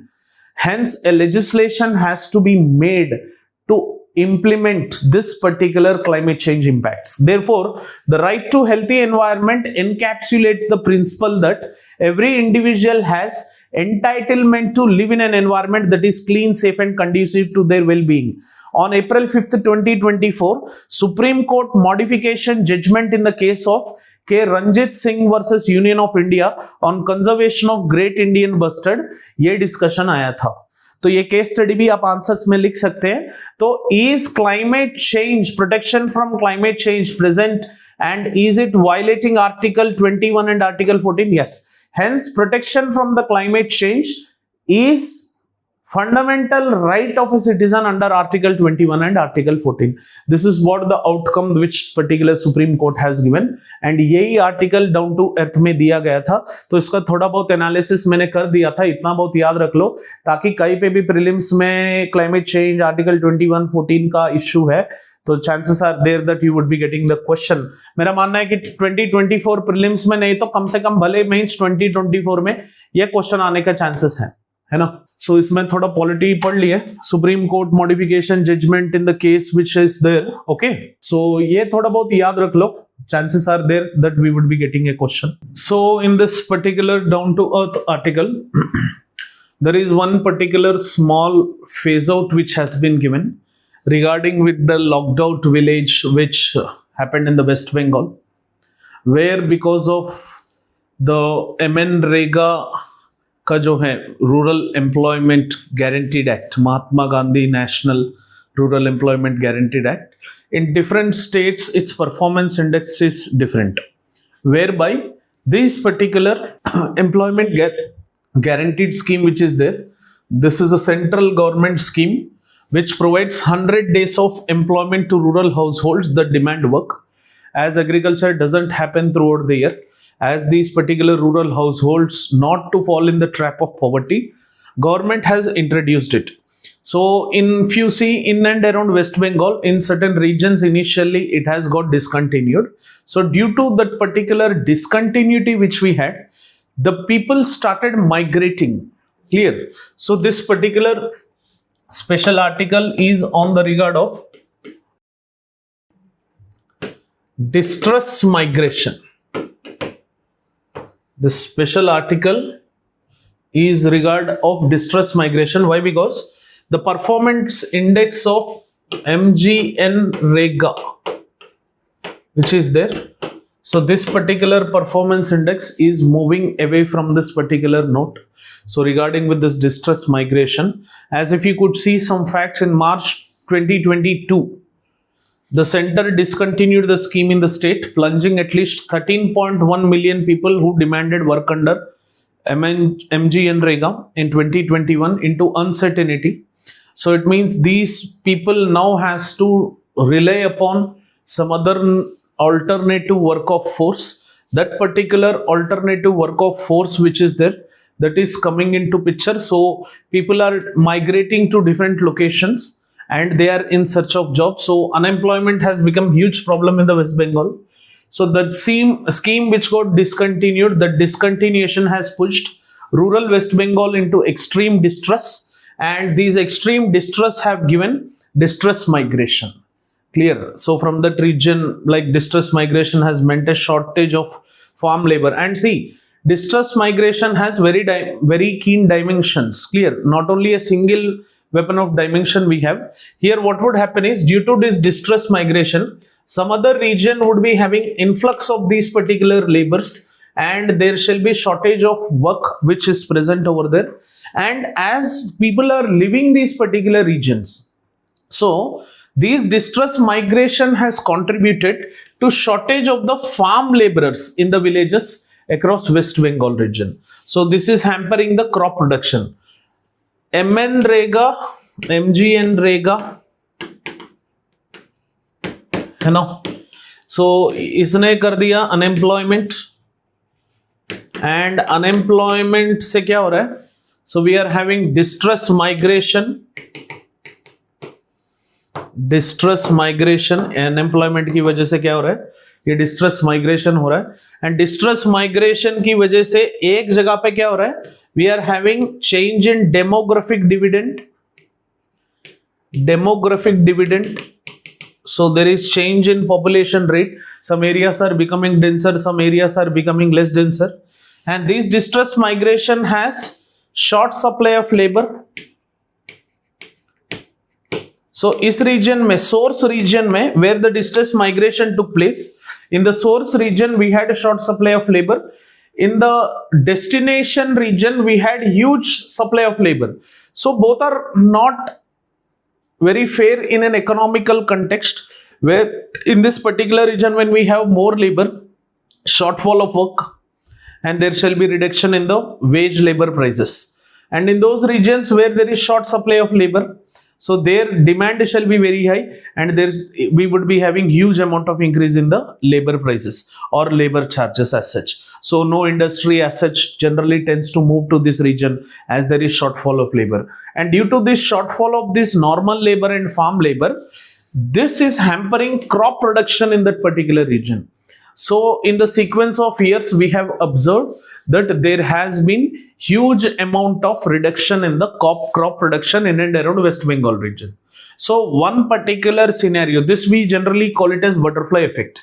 So due to some cause which would happen, that particular cause will make some consequence which is in a diversified nature. So we have to focus upon this particular point. So no need to read this article, just think about this distress migration, MNREGA and its performance. And as you know, this particular MGNREGA scheme which is there, that has been started by Congress government. Despite this scheme has been good, there is no effective implementation of scheme. BJP did not remove this particular scheme. When it came to power in 2014, they continued it, but the amount of performance which it is showing, it has been reduced, because there is no such kind of skillful work which is happening due to MNREGA. That is what the BJP concern is. Don't know, does it continue all across India moving further or not? That we have to check post-election of 2024, which we are going to experience now. Clear? So there is one more article related with health and drugs. So isse zyada kuch nahi aayega question, but this particular keyword which is in news, ho sakta hai in prelims they might ask this question, psychedelics. So they might ask you a question in recent news, we have psychedelics are in news, so for which of the following treatments these particular psychedelics would be used? This would be the question. Max by chance this is the question which they are going to ask. Generally psychedelics are drugs that induce states of altered perception or behavior or consciousness and thought, often with increased awareness of senses. So generally who goes into a psychological trauma, who generally show altered perceptions like abnormal perceptions, who generally have abnormal behavior, and who generally have this lack of consciousness and thought, often with increased awareness of the senses, for these particular state of mind of people, this psychedelics is used as a drug. Do remember this particular point. By max, this is the question which is going to come. So psychedelics, so what is the course of concern? Why it is in this particular down to earth magazine is, these psychedelics, if you see, they are increasingly being explored in some countries as alternate therapy for depression, anxiety, post-traumatic stress disorder and other mental health problems. So generally earlier we used to use some drugs, but those drugs are not working at the effective rate. So in that particular course of action also, they are using psychedelics as the alternate therapy for depression. So people who are in the state of depression, or who are in the state of anxiety or post-traumatic stress disorder and other mental health problems, there also they are using this particular psychedelics. So option में ये दोनों भी पूछने का chances है, but you have to mark this particular option. But they are also using it for depression, anxiety, post-traumatic stress disorders and all. So far, if you see, there are some facts, as these facts are not that greatly important for your UPSC exam, like, but for your knowledge you can just impart, so that whenever you speak anything regarding with these psychedelics in interview sessions or anywhere else, this comes handy into picture. So far, if you see, Australia, Canada, Denmark, Israel and few states in the US, not every state of US, but few states have allowed use of psychedelics for medical use.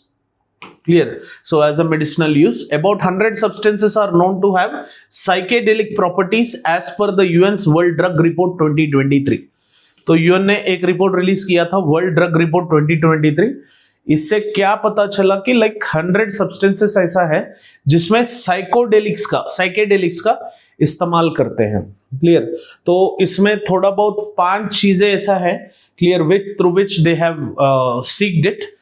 तो एक है LSD, lysergic acid di ethylamide, LSD बोलते हैं इसको. So lysergic acid di ethylamide, तो इसमें like we have psychedelic properties. 3,4 methylenedioxy N methamphetamine MDMA, इसमें भी ये साइकेडेलिक की यूसेजेस है। NN di methyl tryptamine, so DMT बोलते हैं इसको शॉर्ट फॉर्म में, तो इसमें साइकेडेलिक का प्रॉपर्टीज है। Ketamine and psilocybin, clear, psilocybin. So these words are difficult for a general public और common public to be remembered, तो मैं तो वैसे याद नहीं करता हूँ क्योंकि इसका जरूरत ज्यादा नहीं पड़ता। तो LSD being a drug, MDMA, DMT, ketamine and psilocybin, तो these are not general words, these are generally used by the pharmaceutical industry people or by the medicinal experts, तो ये याद रखने की जरूरत नहीं है। But if these are in news, तो recently lysergic acid diethylamide is in news regarding with which of the following? Answer is psychedelic properties की वजह से। तो ऐसा कुछ इनडायरेक्ट क्वेश्चन आ सकता है, तो उस हिसाब से मैंने बोला, अदरवाइज इससे कुछ भी यूज नहीं है। Clear, there is no necessity that you remember it or you remember it at very rampant rate. So ये health drug याद रख लो, psychedelics, drugs that induce states of altered perception, ये थोड़ा याद रख लो, इससे ही क्वेश्चन निकलेगा। एंड और एक छोटा आर्टिकल आया, that is democratizing precision agriculture through reliable access of information technology for smallholders. Generally IoT का usages और artificial intelligence का usages in Indian agriculture has started as of now in this present decade, since the last 4-5 years. If you see, it has been started, but the realm of agriculture, as you know, precision is the key. Clear, precision agriculture is that particular agriculture which involves the methodologies of right time of water, right amount of water, right fertilizer to be used, right crop to be used, right weather, right water amount or time of the watering to be used, right time to harvest. So इसको हम precision agriculture बोलते हैं। In precision agriculture we have IoT and artificial intelligence which already have been relied upon with. So knowing when to irrigate or how much water to use and which areas of the field need attention can make the difference between thriving crop and a failing one. So by addressing this particular precision agriculture format, we can 100% make the difference between the crop production and a failing one. Do remember this particular point. So precision itself is a key.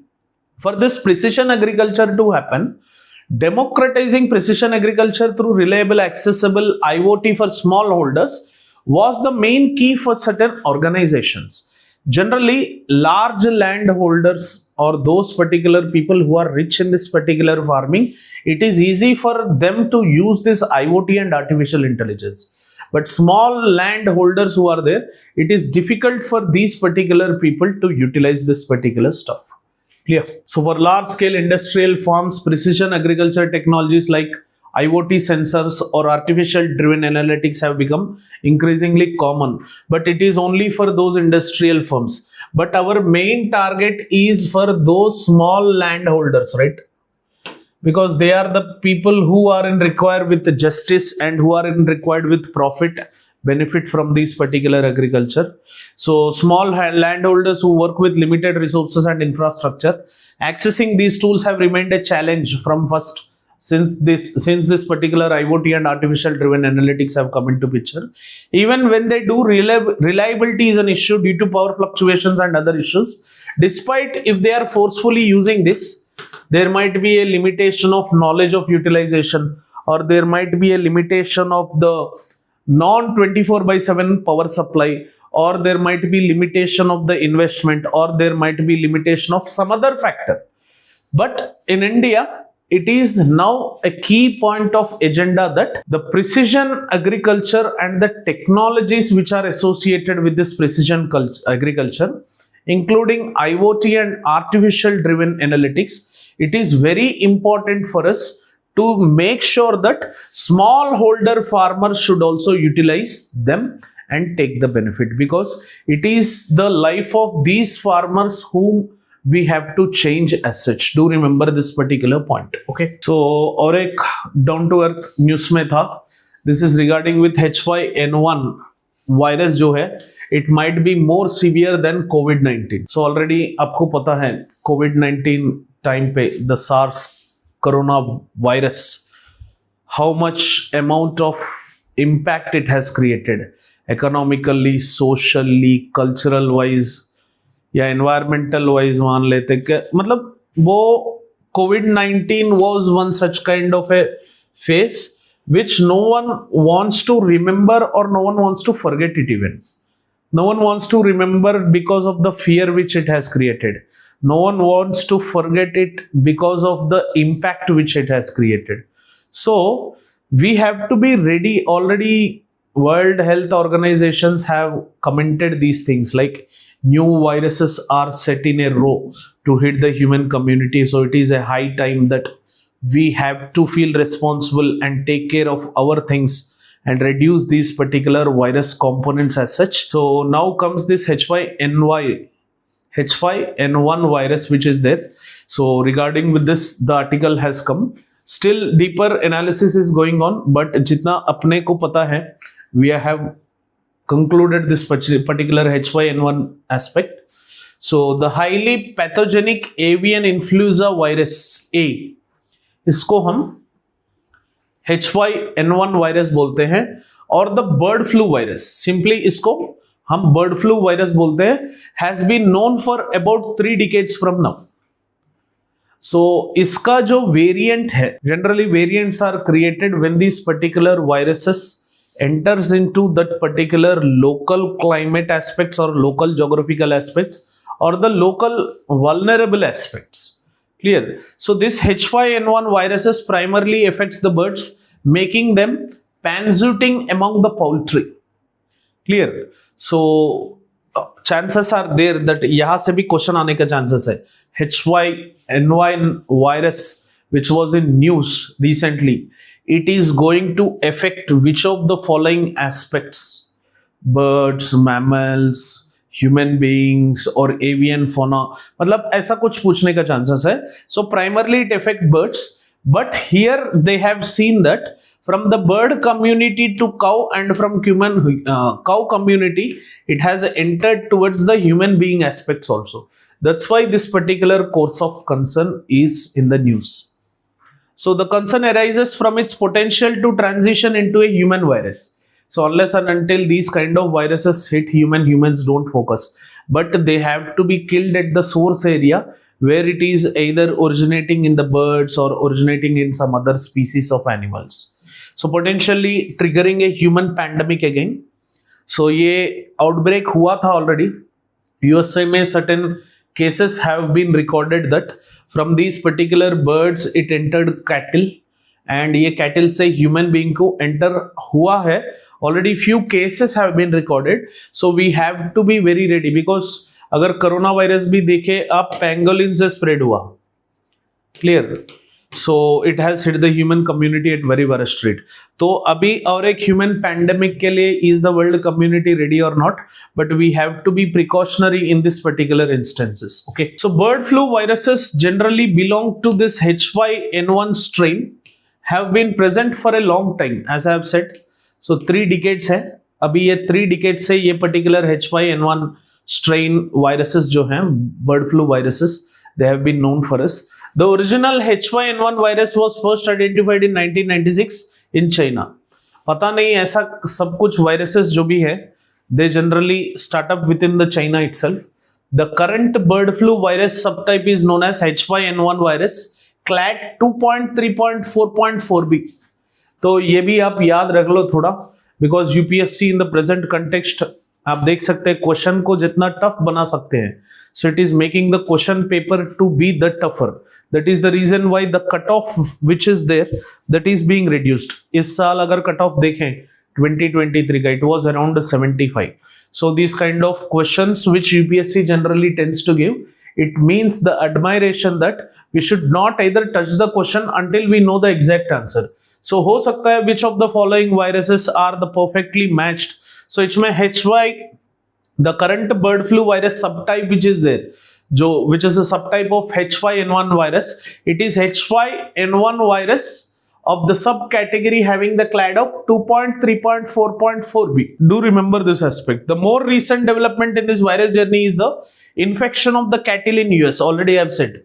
So from this particular cattle, it is expected that it has entered into human body along with the confirmed case of cow to human infection. But these infections, only 3 people have been affected from this infection, where they have took the precautionary measures and stopped that particular virus over there. But you know how the outbreak would be. Without knowingly, without having, see, corona में सबसे deadly क्या था? That people did not know, or people who had symptoms, they went, they isolated, they took the medication, had some good food, rest, water on time, जो भी medication लेना था वो लिए, वो क्यूर हो गए. But deadly corona virus came into picture when people did not have any symptoms as such. So जब भी सिम्टम्स नहीं है, देन आउटब्रेक एंड स्प्रेड का ज्यादा होगा. सो यहाँ पे जो सिम्टम्स दिखाया गया था, that was in 3 people where they have started medication and वो almost curing level पे. But we don't know how this particular animal to human transition of virus takes an outbreak form, that without having without having any symptoms, how this particular outbreak would be happening. So that is the reason why the outbreak which is there, that outbreak, without knowingly, if it happens, it is going to hit the human community. So this particular H5N1 may be more severe than this particular COVID-19. So pata nahi, either it has took an outbreak or it has spread. The only thing which we can do is like keep our immunity levels very high despite of variant virus which generally hit, so that chances would be very least that our capacity of tackling it should be increased. That is what we can do. Clear? And the current subtype of the bird flu virus has shown an alarming ability to infect a wider array of animals also. So ये जो भी H5N1 virus clade 2.3.4.4b, it has, this subtype of bird flu virus has shown an alarming ability to infect a wider array of animals. So it is not only from bird to cow, but wider array of animals, exclusively mammals. So जब भी mammals आते हैं इसमें, clear, so there might be huge chance of infecting, and its circulation among multiple hosts increases the likelihood of genetic mutations and adaptation to the mammals.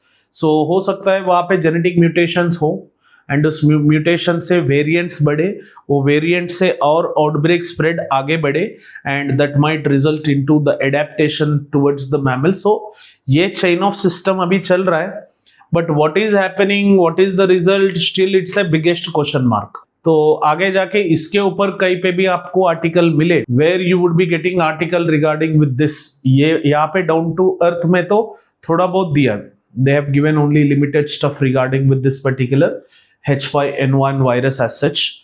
But if you come across with this in a deeper mode, and if you come across with the deeper knowledge regarding with this, please ensure that you read this particular article. Chances would be very great question comes. Already मैंने बोला था SARS COVID virus that has caused COVID-19 primarily spreads among humans globally. The potential occurrence of H5N1 bird flu pandemic could introduce complexity in virus circulation involving both humans and the animal host. This scenario could pose significant challenges for mitigation and controlling effect. So इसका solution नहीं है हमारे पास, इसका outbreak का कितना तक हुआ है ये पता नहीं है. How it is spreading, from where, which value chain it is spreading, we don't know. But everything is a question mark here. So, but the world community has to be ready, at least clear. Covid के जैसा ना हो, medication से ये अच्छे से cure हो जाए, this is what we can expect. So as ये और ज्यादा बड़े नहीं, still it did not enter into the Indian kind of face, तो ये ज्यादा न्यूज में नहीं है ना. So if there is any chance as such, if it enters into India, then ये न्यूज में होगा, तब UPSC possessing that question would be coming. But ये क्वेश्चन आने की वजह से भी don't expect that this virus enters into India.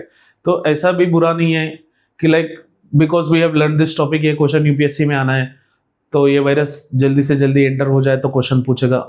So we can't have that kind of thinking process, right? तो पता नहीं, still everything is a question mark here. तो ये क्वेश्चन मार्क आगे जाके क्या होता है वो आगे जाके जो न्यूज में आएगा उस हिसाब से हमें पता लगेगा, ठीक है। The next aspect is the blazing sun is on, the heat stress is the concept. So जो कवर पेज में द हॉट वाला स्टोरी है, so this particular article is going to cover this particular cover story as such. So regarding with how the raising temperatures, global commitments, global warming, despite of many conventions, protocols, still the temperatures are raising at an alarming rate. What is the solution for it? है ना, 1.5 degree centigrade raise, only 1.5 centigrade raise is the target which we have kept. But what if it reaches to 2? What if it reaches to 3? Because of the human population explosion, and can we rely upon other resources? So what it is making, that is what the entire story is. तो इसमें sub article पढ़ने के बाद थोड़ा facts ऐसे मिले, वो facts मैं बता देता हूँ। But majority of the concept आया था हीट आइलैंड के ऊपर। मतलब there is a concept called as urban heat island. So mostly ये global warming, climate change is a causative factor which came from the urban region itself in general as such. तो इस particular aspect में urban heat island is one particular notation in this cover story which is covered many times. So chances are very great the question would be coming from urban heat island, and it has been almost 11 years from now that the question related with urban heat island has come into picture. But we are going to try and focus our majority of the aspect on this urban heat island. Chances are great that in the near future within the mains the question would be coming clear. So these text and context jo bhi hain, that I have directly lifted from the down to earth itself. So rising temperatures are testing the limits of human tolerance to the heat. So humans would be also having some rate of adaptation and tolerance, right? Beyond that we can't expect any kind of tolerance from the humans. So here what would generally happen is, due to certain regions having already humidity reaching its saturation levels, the sweat which shall be released from our body, when it would be released, the body tends to cool. But as the sweating process is not going out due to the excessive humidity level, the temperatures are increasing more and more. So that's why the body is coming under this particular aspect of heat stress. So see, for example, ज़्यादा temperature है तो हमारा body से पसीना निकला तो body tends to cool, and then वो heat का जो मामला है वो सेट हो जाएगा। But when body doesn't sweat, because atmospheric moisture में अगर already huge amount of moisture है, rather because of the rapid rate of evaporation happened from the water bodies, then body sweating doesn't happen. Already अगर moisture है, body sweating doesn't happen. So when body sweat doesn't happen, the temperature of the body which stays instead in will make more adverse impact. So heat stress would be more as such. Clear? So with the predominantly built up landscape, urban areas offer no respite. A study by the Center for Science and Environment on the morphology and heat patterns of 9 Indian cities over the past decade showed how these urban centers are turning into heat islands with a potentially serious impact on human health. So raising temperatures are such kind of aspects. For example, if you see in India, 2023 is the second warmest year on record. Just a minute. 2023 is the second warmest year on record with the average temperature 0.65 degree higher than the baseline set for 1981 to 2010. तो ये fact कुछ भी जरूरत नहीं है, just remember that 2023 was the second warmest year. It states that recently released annual climate summary of India by Indian Meteorological Department ने ये बोला कि ये बोलने से कुछ फायदा नहीं है, what we are going to do in showcase of controlling this particular temperatures, that is very important. And all 5 of Indian warmest years on record have occurred in past 14 years itself. If you see from 2010 to 2023, India's warmest years on the record, ever time warmest years on the record, they have occurred in the last 14 years. It means the urban areas which are increasing, or the other activities which are increasing, like increase in carbon emissions, increasing in the rapid urbanization, increasing population explosion, huge effective resource exploration, all these aspects are contributing. That is the story number 2. But here, if you could see the 5 warmest years which are there, these 5 warmest years are present in the past 14 years itself. The severity of heat is not linked only to the temperature rise. Already जैसे मैंने बोला, humidity levels in peak summer generally, humidity levels shoot up as well, aggravating the heat stress. So already I have said, during summers what would happen is, as the humidity levels in the atmosphere when they boost up, as मैंने बोला body का जो sweat है जो अगर release होगा तो body cool बन जाएगा, body can intake more heat. But when sweating doesn't happen due to the humidity level shoot up, so if the humidity level is high in the atmosphere, the body doesn't sweat. So that is like increasing the heat stress like situation or aggravating the heat stress like situation. And study also says that if global temperature rises by 1.5 degree, this is the target actually which we have kept. So from the pre-industrial levels, the temperature has to only raise 1.5 degrees centigrade as such. So a study by Center of Science and Environment says that if the global temperature rises by 1.5 degree from the pre-industrial levels, extreme heat and humidity will impact billions of people who will not be able to naturally cool themselves. So इसका मतलब है we have kept a target up to 2100 that until the end of century the increase should not raise more than 1.5 degree. इसका मतलब क्या है? So we have a limit up to 1.5 degree from the pre-industrial levels. So by 2100, if the temperature, let's say, has increased only up to 1.5, then the global community of commitment जो global community ने किया, that commitment has been fulfilled. But with this particular 1.5 increase from the pre-industrial levels, extreme heat and humidity will generally impact the billions of people who will not be able to cool themselves naturally, है ना? तो उसके लिए AC use करना पड़ेगा और कुछ body का आर्टिफिशियल मैकेनिज्म से we can cool the body, but natural cooling mechanism doesn't happen as such. Clear? So if the temperature rises 2 degree above from the pre-industrial level, तब 1.5 तो हमने टारगेट रखा ही. अगर ऐसा ही कंटिन्यू करते जाएं, like if 1.5 डिग्रीज तो इंक्रीज हुआ ही हुआ, बट ये इंक्रीज अगर 2 डिग्री तक पहुंच गया, average temperature according to the pre industrial levels, if it has increased 2 degrees, then what will happen is the 2.2 billion residents of Pakistan and India's Indus River Valley, the 1 billion people living in eastern China, and 800 million residents of sub-Saharan Africa will annually experience many hours of heat that surpasses human tolerance. मतलब ये जो Pakistan, India, western portion of India जो है and eastern China location जो है, सब सहारन African position जो है, they will not 800 million residents, मतलब ये टोटल मिला के अगर आप देखेंगे, will not have the capacity to tackle this particular heat. It shall be out of human tolerance. Then some robotic mechanisms or artificial mechanisms have to come. That's why we are trying to keep it up to 1.5 degree itself.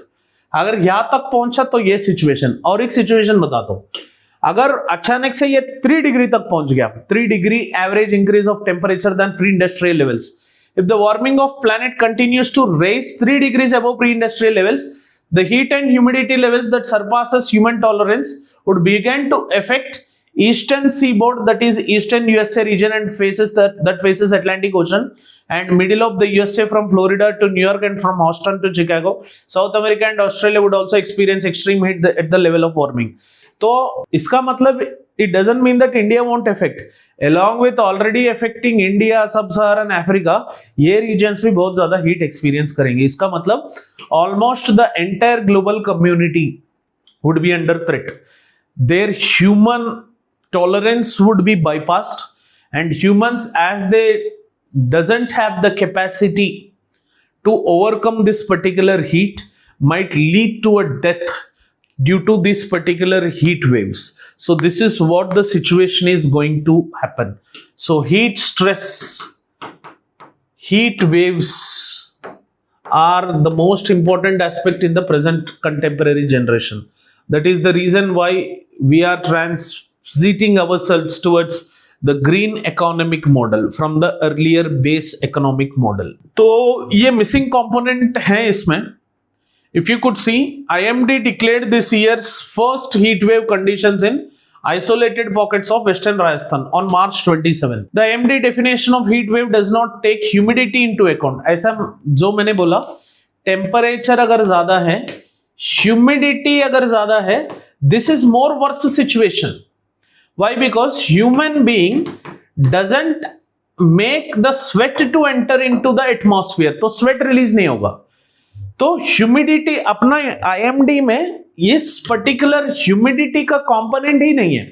The IMD which declares the heat wave conditions in isolated pockets of western Rajasthan, it does not take humidity into account because the weather agency does not calculate the wet bulb temperature of the place. We generally calculate the thermometer aspect of that particular place. ये wet bulb temperature of the place को हम calculate नहीं करेंगे. तो when wet bulb temperature is not calculated, obviously humidity as a calculative index will not come. So when humidity is not calculated, we can't justify like human stress or heat stress which is going to hit. Is it going to hit at an adverse rate or not? This is one particular point which you have to focus on. So if you could see the excessive infrastructure development, urban areas are the source areas for all the gas emissions, for all the heat waves, for everything. These are the reasons. So if you see excessive infrastructure development, erosion of green spaces like cutting the forest trees, deforestation could create an urban heat island effect in the cities, and this urban heat island is going to become the primordial default concept for the rise of temperatures across the globe. So poor planned heat trapping. So what are the reasons why urban heat island effect is happening? Poor planned heat trapping aspects and infrastructure along with dwindling natural spaces turn up the temperatures in major cities of India. So these are the reasons which are making up most of the cities of India to make as an urban heat island. So मेरा मानना है कि like UPSC इसके ऊपर ज्यादा focus देगा urban heat island के ऊपर. तो आपके पास पोजीशन होना चाहिए कि लाइक अर्बन हीट आइलैंड के ऊपर कुछ आंसर लिखे. ठीक है. So here what do you mean by urban heat island? Generally any industrial area or any part of an urban area, industrial area or any part of an urban area, if it is experiencing high temperatures in relation with the rest of the adjoining areas. If you could see the graph, this is entirely the urban area, this is suburban area, and this is the rural region. So in comparison with rural region and suburban area and also in the urban regions, certain portions of the cities which might be the industrial cities or which might be some portions of the urban areas, they are going to experience bit high temperatures in this particular regard. And these particular high temperatures which shall be recorded, this particular aspect shall be considered as an urban heat island effect. तो इसका मतलब this is appearing like an island in a sea. So what happens in an island, in a sea, island appears very distinct when compared to the rest of the water. So here also इस particular region में heat ज़्यादा है. अगर आप देखेंगे हैदराबाद में, है ना, तो if you go to the like centers of Hyderabad like Koti, the old city area, and a central bunch where the traffic shall be very high, the Secunderabad component, this region would be experiencing excessive heat in relation with the surrounding. And in that particular relation with the surrounding, when this particular region would be experiencing excess heat, then this particular region at the center portion of the city would be called as urban heat island effect. तो इसमें अगर आप देखेंगे ये definition है, तो ये आपको लिखना है आंसर में. तो urban heat island is an urban or an industrial area that has temperatures considerably higher than its surrounding rural areas. Both share the same climate primarily due to anthropogenic reasons. Clear? So due to anthropogenic reasons, उस particular area में अगर temperature ज़्यादा है rather than the surrounding areas, then that shall be considered as an urban heat island. Very very important. Chances are very great. As in 2013 में ये question पूछा गया था. अर्बन हीट आइलैंड के बारे में, तब से 2023 मेंस तक इसका जिक्र ही नहीं है। तो हो सकता है ये 2024 में या प्रीलिम्स में हो या मेंस में हो इसका जिक्र आ जाए, है ना। Chances are there that in 2024 in prelims और mains they might fall up as a backdrop based question from this particular context called as urban heat island. तो definition ये खुद same definition लिखो, urban heat island is an urban or an industrial area that has temperatures considerably higher than surrounding rural areas or surrounding suburban areas which have the same climate primarily due to the anthropogenic activity. तो इसमें मैंने causes लिखा था, we have some 7 to 8 causes as such, इसमें at least आपको 4 लिखना है ना। हीट आइलैंड का कॉज क्या है? First one is heat trapping concrete and asphalt. wherever you see in urban areas you have high amount of concrete jungles which have been developed, है ना। कंक्रीट जंगल्स, रोड भी concrete से, दरवाजे भी concrete से, सब कुछ कंक्रीट कंक्रीट कंक्रीट, मतलब कहीं पे भी ग्रीन कवर दिखेगा ही नहीं। We are having this concrete jungles which have replaced the natural vegetation, green cover and blue cover, the natural vegetation and water. So ये कंक्रीट की वजह से what would happen is we would be having very low albedo और low reflectivity. So what do you mean by albedo? Albedo refers to, hope you know about this albedo. Albedo refers to diffuse reflectivity. Diffuse reflectivity, whereby the amount of heat which is reflected back, it is called as albedo. It shall be highest for snow, whereby snow reflects maximum, it absorbs minimum. That's why temperatures in and around snow present regions are less. तो ये concrete jungles what they are doing is they are reducing the albedo. It means they are absorbing more and reflecting less.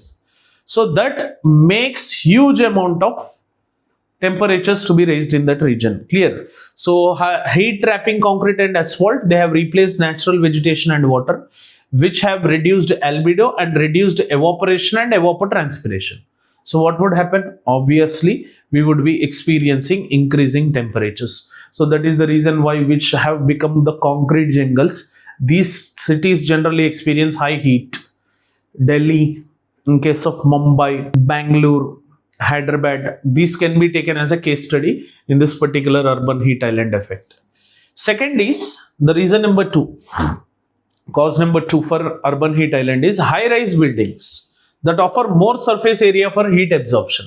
Generally, in the urban morphology, we might have small, clear buildings, and in the present context, we are having buildings which are constructed for 30-40 floors. तो ये 30-40-50 floors का construction buildings है, तो we are creating a position for living. Clear? मतलब जगह नहीं है तो आप high rise buildings बना रहे हो, उसमें 50th-60th floor में you are you are occupating the people over there. But do you think these particular high rise buildings which are having concrete in it, they are absorbing the heat more? And when they absorb the heat more in and around those particular regions, we would be experiencing the increase in the heat context. Clear? So high rise buildings that offer more surface area. So when you compare to these particular buildings, ये building जो है तो obviously it gives the more surface area and hence it increases the temperature, and we shall be having the urban heat island effect again. And high vehicular density, आजकल अगर आप देखेंगे clear हर एक बंदा एक एक गाड़ी, दो गाड़ी चलाने लगे, है ना। सो घर में अगर 4 है, 4 लोग कार में नहीं जाएंगे और पब्लिक ट्रांसपोर्ट यूज नहीं करेंगे। 4 people have 4 vehicles, 2 wheeler at least. So high vehicular density has increased as of now in the present context urban areas में देखें, and lot of heat released from their engines. So no one is in a position to use public transportation system. Everyone wants their own specific vehicle in which they have to move. So this high vehicle density and lot of heat released from their particular engines is one of the causative factor which generally comes into picture. Fourth is high pollution levels and high concentration of greenhouse gases like CO2. So due to this high pollution and high concentration of greenhouse gases like thermal power plants and vehicles से जो carbon emissions होगा, ये भी heat release कर रहे हैं, because increase in greenhouse gases what would happen is increasing pollution levels, increase in greenhouse gases से जो heat earth radiate करता है वो हीट को पकड़ के फिर it tends to re-radiate back to the earth surface. So that is one particular causative factor which is making this particular inducive aspect to come into picture. And greenhouse gases, aerosols, particulate matter good at absorbing outgoing radiation. So already I have said, like, as when the pollutants would be released, greenhouse gases would be released, they shall trap this outgoing terrestrial radiation and re-radiate and creates the heat. And ये गर्मी की वजह से हम क्या कर रहे हैं? We are using air conditioners, we are using refrigerators. गर्मी में घूमे, घर गए, ठंडा पानी रेफ्रिजरेटर से पिए और एसी चालू किए, तो इससे क्या हो रहा है? Again chlorofluorocarbons are increasing in the atmosphere, ozone depletion is happening, hence maximum insolation is falling and UV rays are hitting that surface. तो ओजोन डिप्लीशन इज हैपनिंग. तो मतलब हम ऑलरेडी एक विशियस साइकिल में गिर चुके हैं. सी ग्लोबल वार्मिंग हुआ, टेम्परेचर्स आर इंक्रीजिंग मैक्सिमम, घर आया, फिर एसी चालू किए, फिर ये साइकिल से what is happening? Ozone depletion, global warming, फिर again more increase in vicious cycle. So already we are in this particular vicious cycle. We have already fallen in this particular trap. And if you see bad monsoons, you know, so due to the least rainfalls or monsoon failure or bad monsoons, less evaporation of the water from vegetation and soils, that will make these particular heat island effects to be impacted more. So these are the causes which generally are creating the urban heat island effect. This is very, very important, and I have given you some measures as such. So what we have to do and what are the measures which we can take in this particular context of urban heat island, and what are the measures which we can satisfy and what are the measures which we have to follow. If you see, modifying the heat generating and heat retaining nature of the cities, it means like how we can modify these particular heat generating and heat retaining nature of the cities, like encouraging public transport. If you have to reach some location, try to check the closer public transport and move, so that individually it is you who shall be acting as a contributor for it. And electrical vehicles usage, तो आजकल urban areas में electrical vehicles are being used. So the thinking process of the people have been changed. Despite they doesn't move very quickly, but they have the capacity to move very fastly and swiftly in city limits as such. But अभी question आता है कि like ये electric vehicles जो हैं, इसको electricity कहाँ से आएगा? ये बिगेस्ट क्वेश्चन है. फिर ये इलेक्ट्रिसिटी पाने के लिए, एज यू नो, कोल है ना, वी आर इलेक्ट्रिसिटी पाने के लिए सोलार एंड विंड एनर्जी का लिमिटेशन है इन इंडिया, है ना. इंफ्रास्ट्रक्चर बॉटलनेक्स है, लिमिटेशन है, we don't have that investment, maintenance cost effectiveness नहीं है, तो ऑब्वियसली हम कोल पे रिले हो रहे. तो again coal burning operations will result into carbon emissions, which again leads to global warming.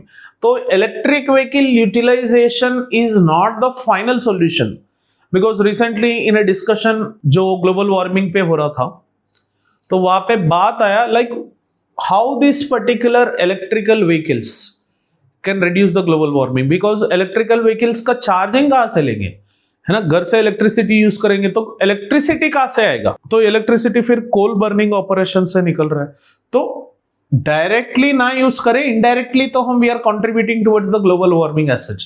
तो electric vehicles is the not final stage which is essential for it, but yes, in the immediate instance, at least in the urban areas, electric vehicle utilization se we can reduce this effect of urban heat island.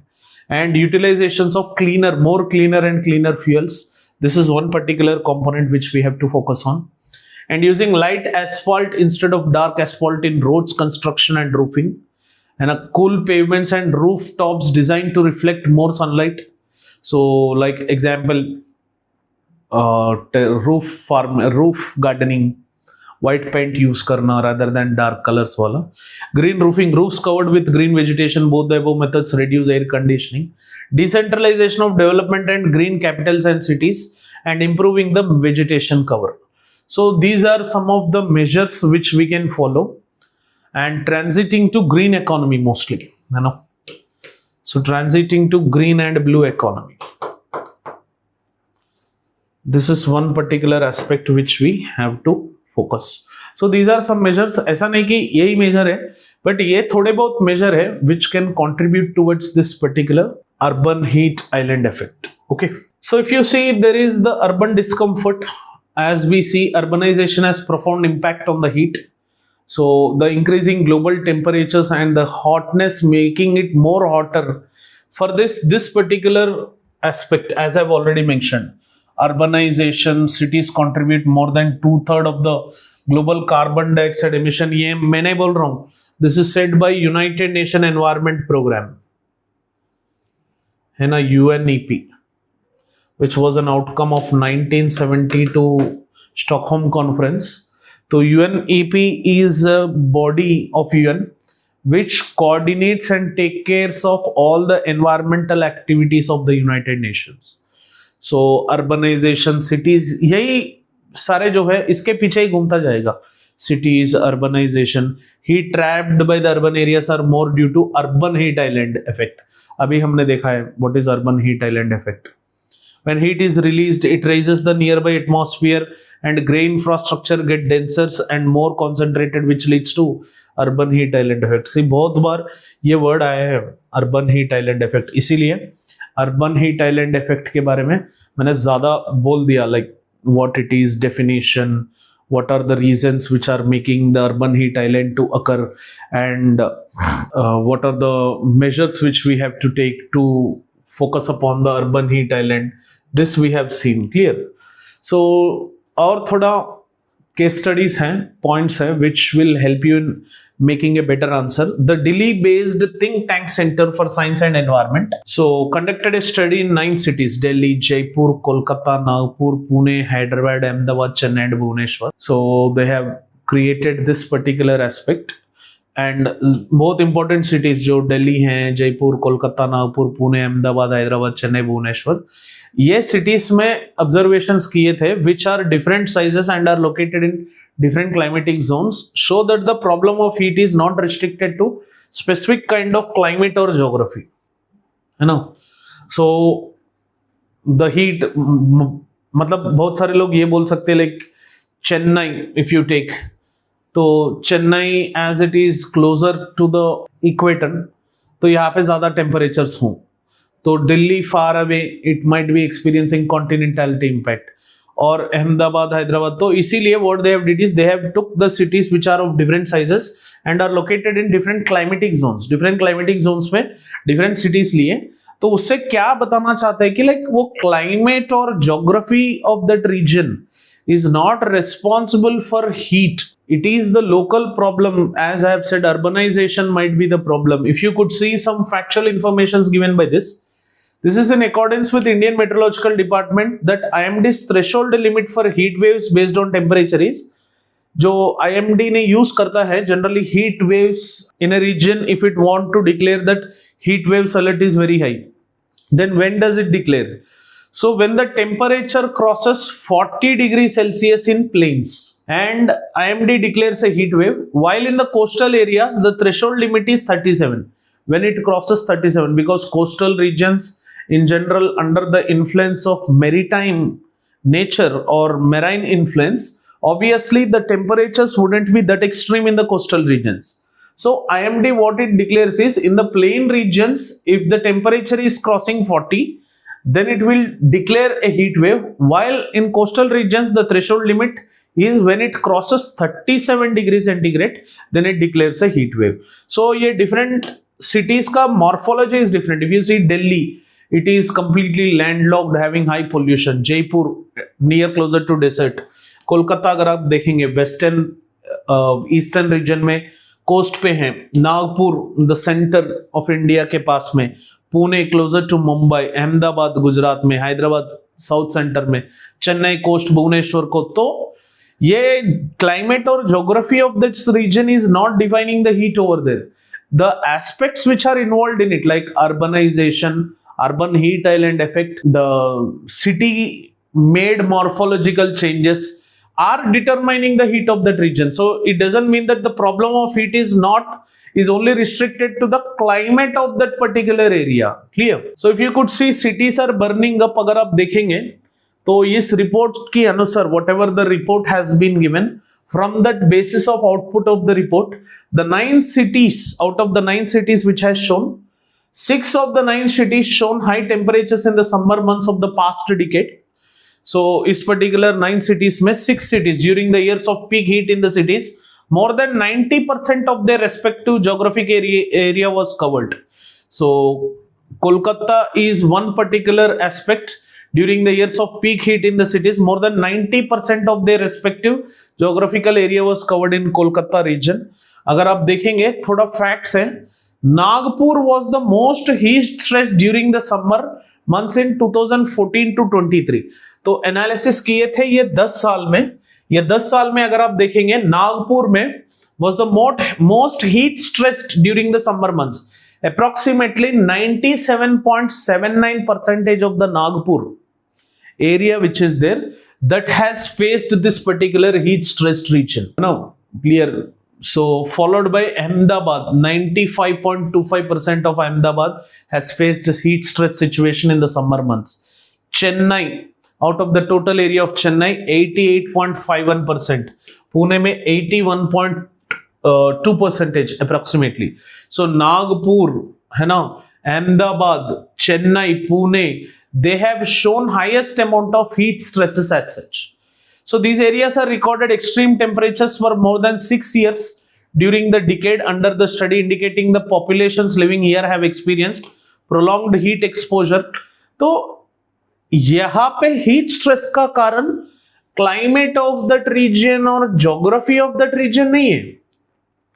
Urban morphology or the local aspects which are there, they have framed up these particular problems in these particular cities. But if you see the consideration, Jaipur and Delhi have also showed extreme heat stress during the decade under the analysis. But it is Hyderabad, clear, Kolkata and Bhubaneswar if you see. Almost Bhubaneswar, Kolkata, Hyderabad would be at the same longitude. They saw some respite owing to the city's geography and presence of large number of water bodies here. But वही अगर कहानी आप शुरुआत करते हैं यहाँ पे नागपुर में, ना कुछ वाटर बॉडी हैं, एक्सट्रीम्स ऑफ क्लाइमेट, चलो भाई क्लाइमेट की वजह से एक्सट्रीम ऑफ समर एक्सपीरियंस करेगा बट वाटर बॉडी नहीं है. बट अहमदाबाद में जो वाटर बॉडी है, the Sabarmati river has been dried up. And Chennai में अगर आप देखेंगे huge amount of urban morpho, despite Chennai being in the coastal region has faced this particular problem of heat exposure and heat stress. The reason behind it is the Chennai has huge amount of urban morphology. Pune देखो भाई, Pune it should face some cooler climatic condition despite it has faced. तो ये Hyderabad and Kolkata and Bhubaneswar which has shown some respite owing to cities geography and the presence of large number of water bodies. Hyderabad देखेंगे आसपास में थोड़ा बहुत water bodies मिल जाएंगे आपको. हैदराबाद में लेक्स मिलेंगे थोड़ा बहुत, भुवनेश्वर में लेक्स मिलेंगे, वाटर बॉडीज मिलेंगे, Kolkata closer to the coast. But आप ये नहीं बोल सकते कि like Kolkata it is present along the coastal region, that's why it has been exempted. But if you can cross check with Chennai then the story comes different. Chennai में 88%, कोलकाता में 12% as such. So humidity turning 4 अगर आप देखेंगे, heat crisis in Indian cities is not limited to just rise in temperature, where Center for Science and Environment Analysis reveals that humidity which so far provided respite from heat, especially in coastal cities, is now exacerbating the situation. Already I have said temperature plus humidity is raising the heat, provided respite from the heat. That humidity which so far provided respite from the heat, especially in coastal cities, itself is now exacerbating the situations as such. Humans cope with heat through sweating, which helps the body stay cool. Already मैंने बोला था, humans generally cope with the heat through sweating, which helps the body stay cool. However, in times of heat and high humidity, this cooling process is slowed as the level of moisture in the air reaches a saturation point. Then we don't have the sweating process. जब atmosphere में ज्यादा moisture है तब sweating नहीं होगा. तो जब sweating नहीं होगा तो humans doesn't get this natural position of getting the cooler aspect. तो तब बात खत्म. So obviously humans experience more amount of heat stress due to the heat exposure which is present. So why cities are heating up? ये तो already मैंने heat island में बता दिया था. Grey infrastructure, concrete jungles, decline in water bodies and vegetation, green cover and blue cover का losses, excessive use of private motorized vehicles than the public transport utilization or electric vehicles or bicycles, which is the best one, and increasing usage of refrigerators and air conditioners in the households. तो ये cities are heating up because of these particular 5 reasons mostly. एक तो concrete jungle, grey infrastructure, कहीं पे भी देखो grey infrastructure. Third, lack of vegetation and water body cover, excessive utilization of vehicles and pollution from it, and increasing of refrigerators and air conditioners. Clear? ये answer में कभी भी लिखना है. Why cities are heating up? Because urban areas are the reasons why the temperatures are being heated up as such. So there is sign of thermal inequity. In this particular article ये भी बोला गया था कि like ये temperatures increase का कारण सब लोग हैं, but इसका impact सबके ऊपर जरूरी नहीं है कि it is equally coming handy in picture. तो इसमें यह बोला गया था कि like when all cities reel under heat stress, the impact on people is not the same. Clear? Cities के ऊपर जब हीट स्ट्रेस गिर रहा है, the impact is not same for everyone. Like for example, if you see children and elderly see a higher health risk due to heat then other age groups, because children artificial अगर dehydrate करना है तो इसको पानी पिलाना पड़ेगा, वो खुद जाके पानी तो पिएगा नहीं. And elderly people who generally relay upon other sources, these people generally who are vulnerable to these particular situations, generally these are those particular people who are vulnerable to all the conditions. So ये एक situation है. So it is not same for the all age groups. And poor population is also highly vulnerable, given that this group typically lives in congested and high polluted locations. अगर poor population को देखेंगे, कच्चा पक्का houses में जिएंगे, slum areas में जिएंगे, वो टैरपलिन शीट डाल के उसके नीचे सो जाएंगे, which generally tend to absorb the heat, and asphalt roof डालेंगे, बस उस particular roof के नीचे सोएंगे, उसकी वजह से ज्यादा heat दिखेगा, and their exposure towards this particular heat stress is very high. So there is no such kind of thermal equity as such. So what can be the mitigation actions which can be taken?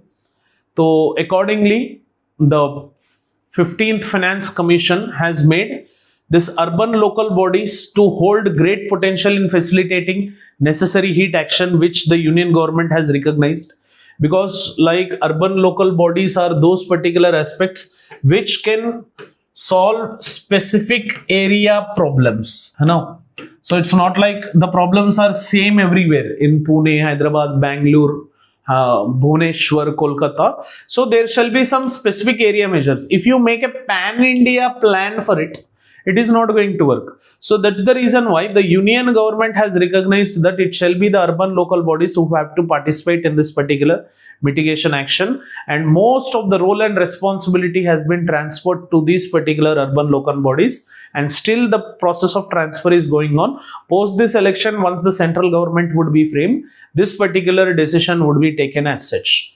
The emerging requirements of clean air, climate action and energy conservation are being tied directly to the functions of the urban local bodies. तो these are the मतलब ये decentralized कर रही है mitigation action plans को, क्योंकि pan India पे करेंगे हर जगह पे central government can't reach and show, but these urban local bodies they can mitigate this particular aspect. तो clean air, climate action and energy conservation का जो डायरेक्टली फंक्शन होगा अर्बन लोकल बॉडीज, आगे जाके अमेंडमेंट भी होने वाला है इसके ऊपर. तो you know urban local bodies can also explore other voluntary tools like ये ग्रीन बॉन्ड्स.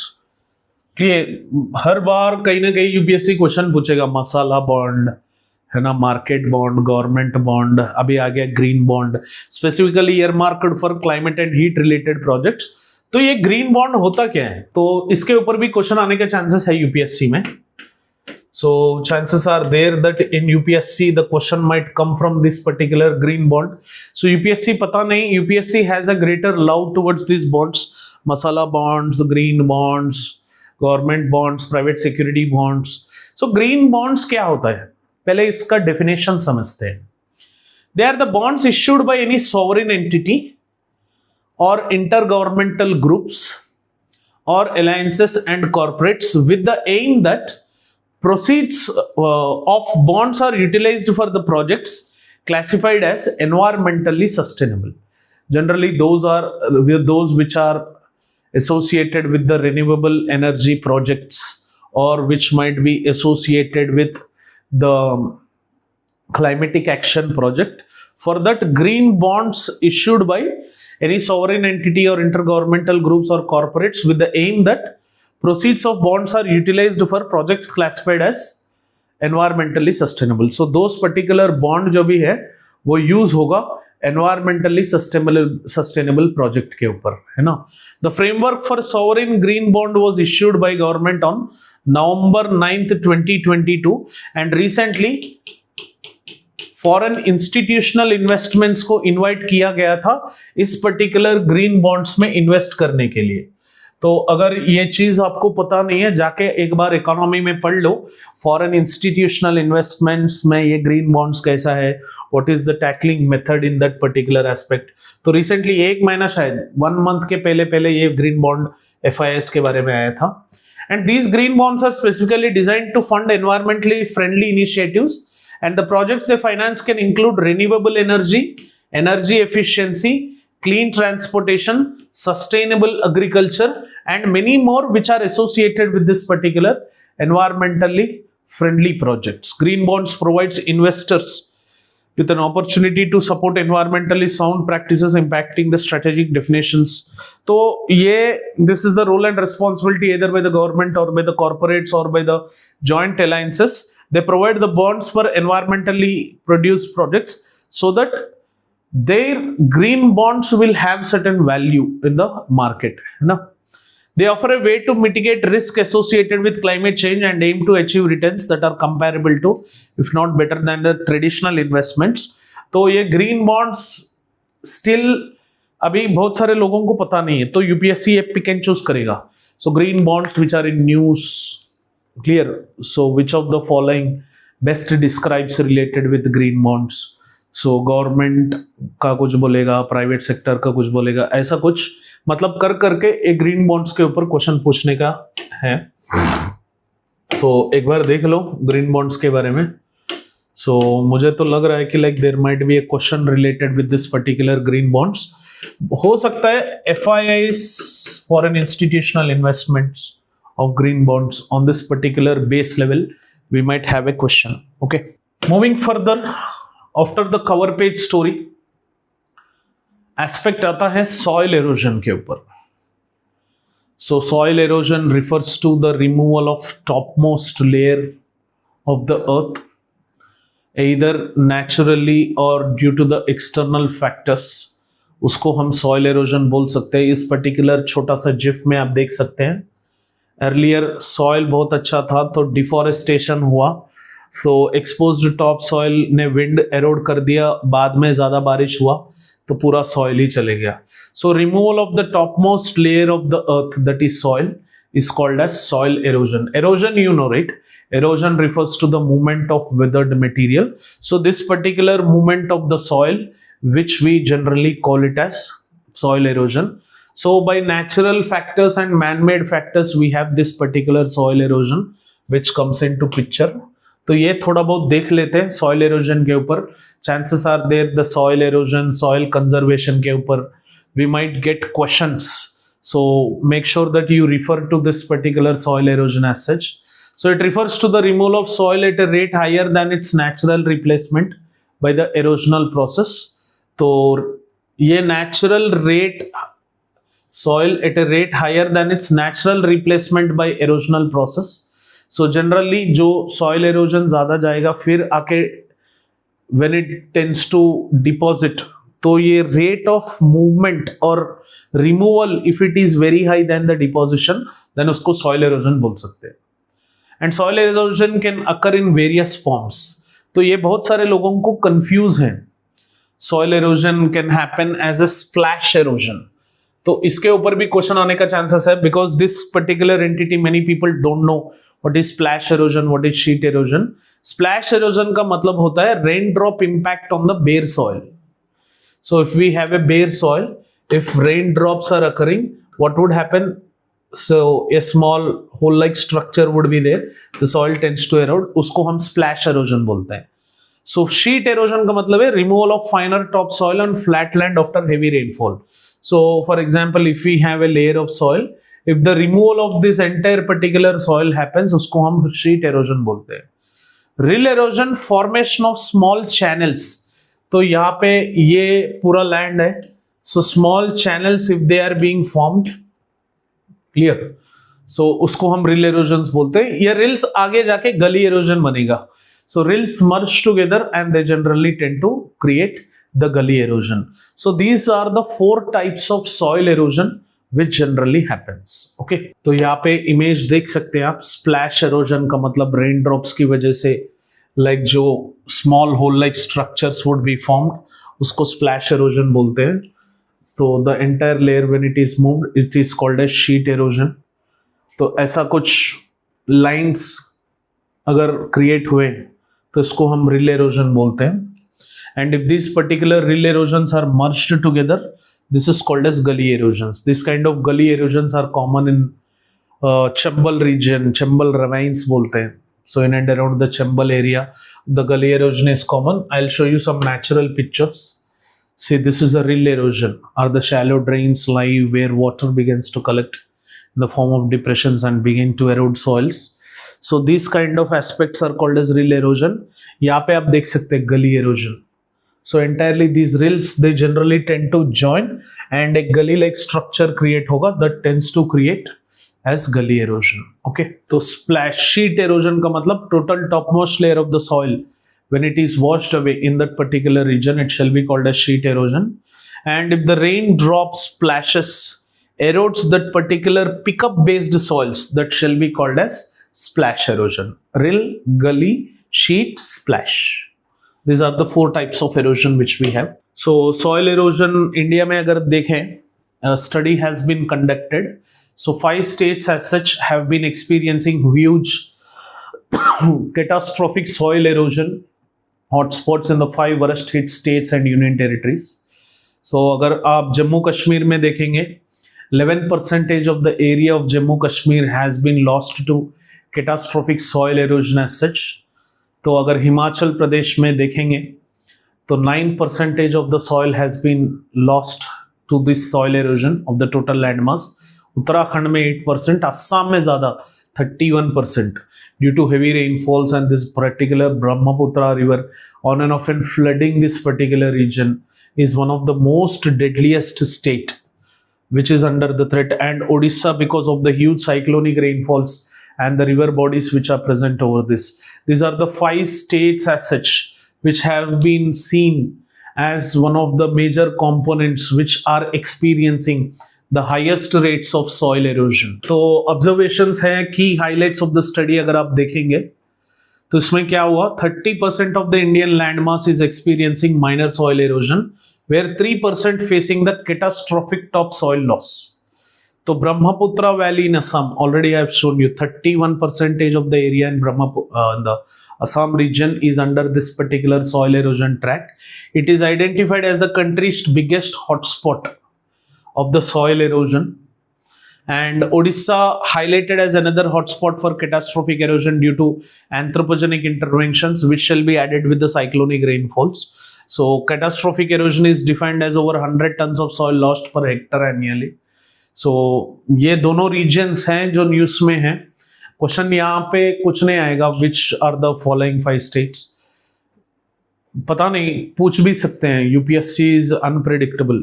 So 5 states याद रख लो, Kashmir, Himachal Pradesh, Uttarakhand, Assam, Odisha. So factors contributing to soil erosion अगर आप देखेंगे, natural causes को हम रोक नहीं सकते. So strong winds can pick up the loose particles and carry them away. So winds are the natural causes for the soil erosion to occur. So this is a natural element. तो इसको कोई रोक नहीं सकते. Water, is one another natural cause. Heavy rainfall or flooding of water might make this thing happen. Glaciers and ice, ये natural process of erosion है. So which we generally see in the erosion cycle in the geomorphology, like landforms made by wind, landforms made by water, landforms made by glacier. But human causes are making these particular situations to interpret more like and to get the impact more. Like if you see deforestation, clearing the forest trees, remove trees and other vegetation that hold soil in a place and their roots. This exposes the soil to full course of wind and rain, making it more prone to erosion. Poor agricultural practices, है ना, conventional farming छोड़ के methods like excessive tilling, clear, organic farming छोड़ के excessive tilling can break down the soil structure. All these faulty agricultural practices, overgrazing of pasture lands, construction activities. तो ये सारे factors हैं which are contributing towards the soil erosion as such. Clear.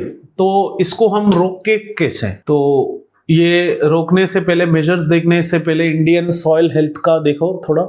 तो what are the challenges related to soil health in India. तो Indian soil, they have low organic carbon content. Indian soils typically have this low organic content and Indian soils are mostly nutrient डेफिशिएंट्स.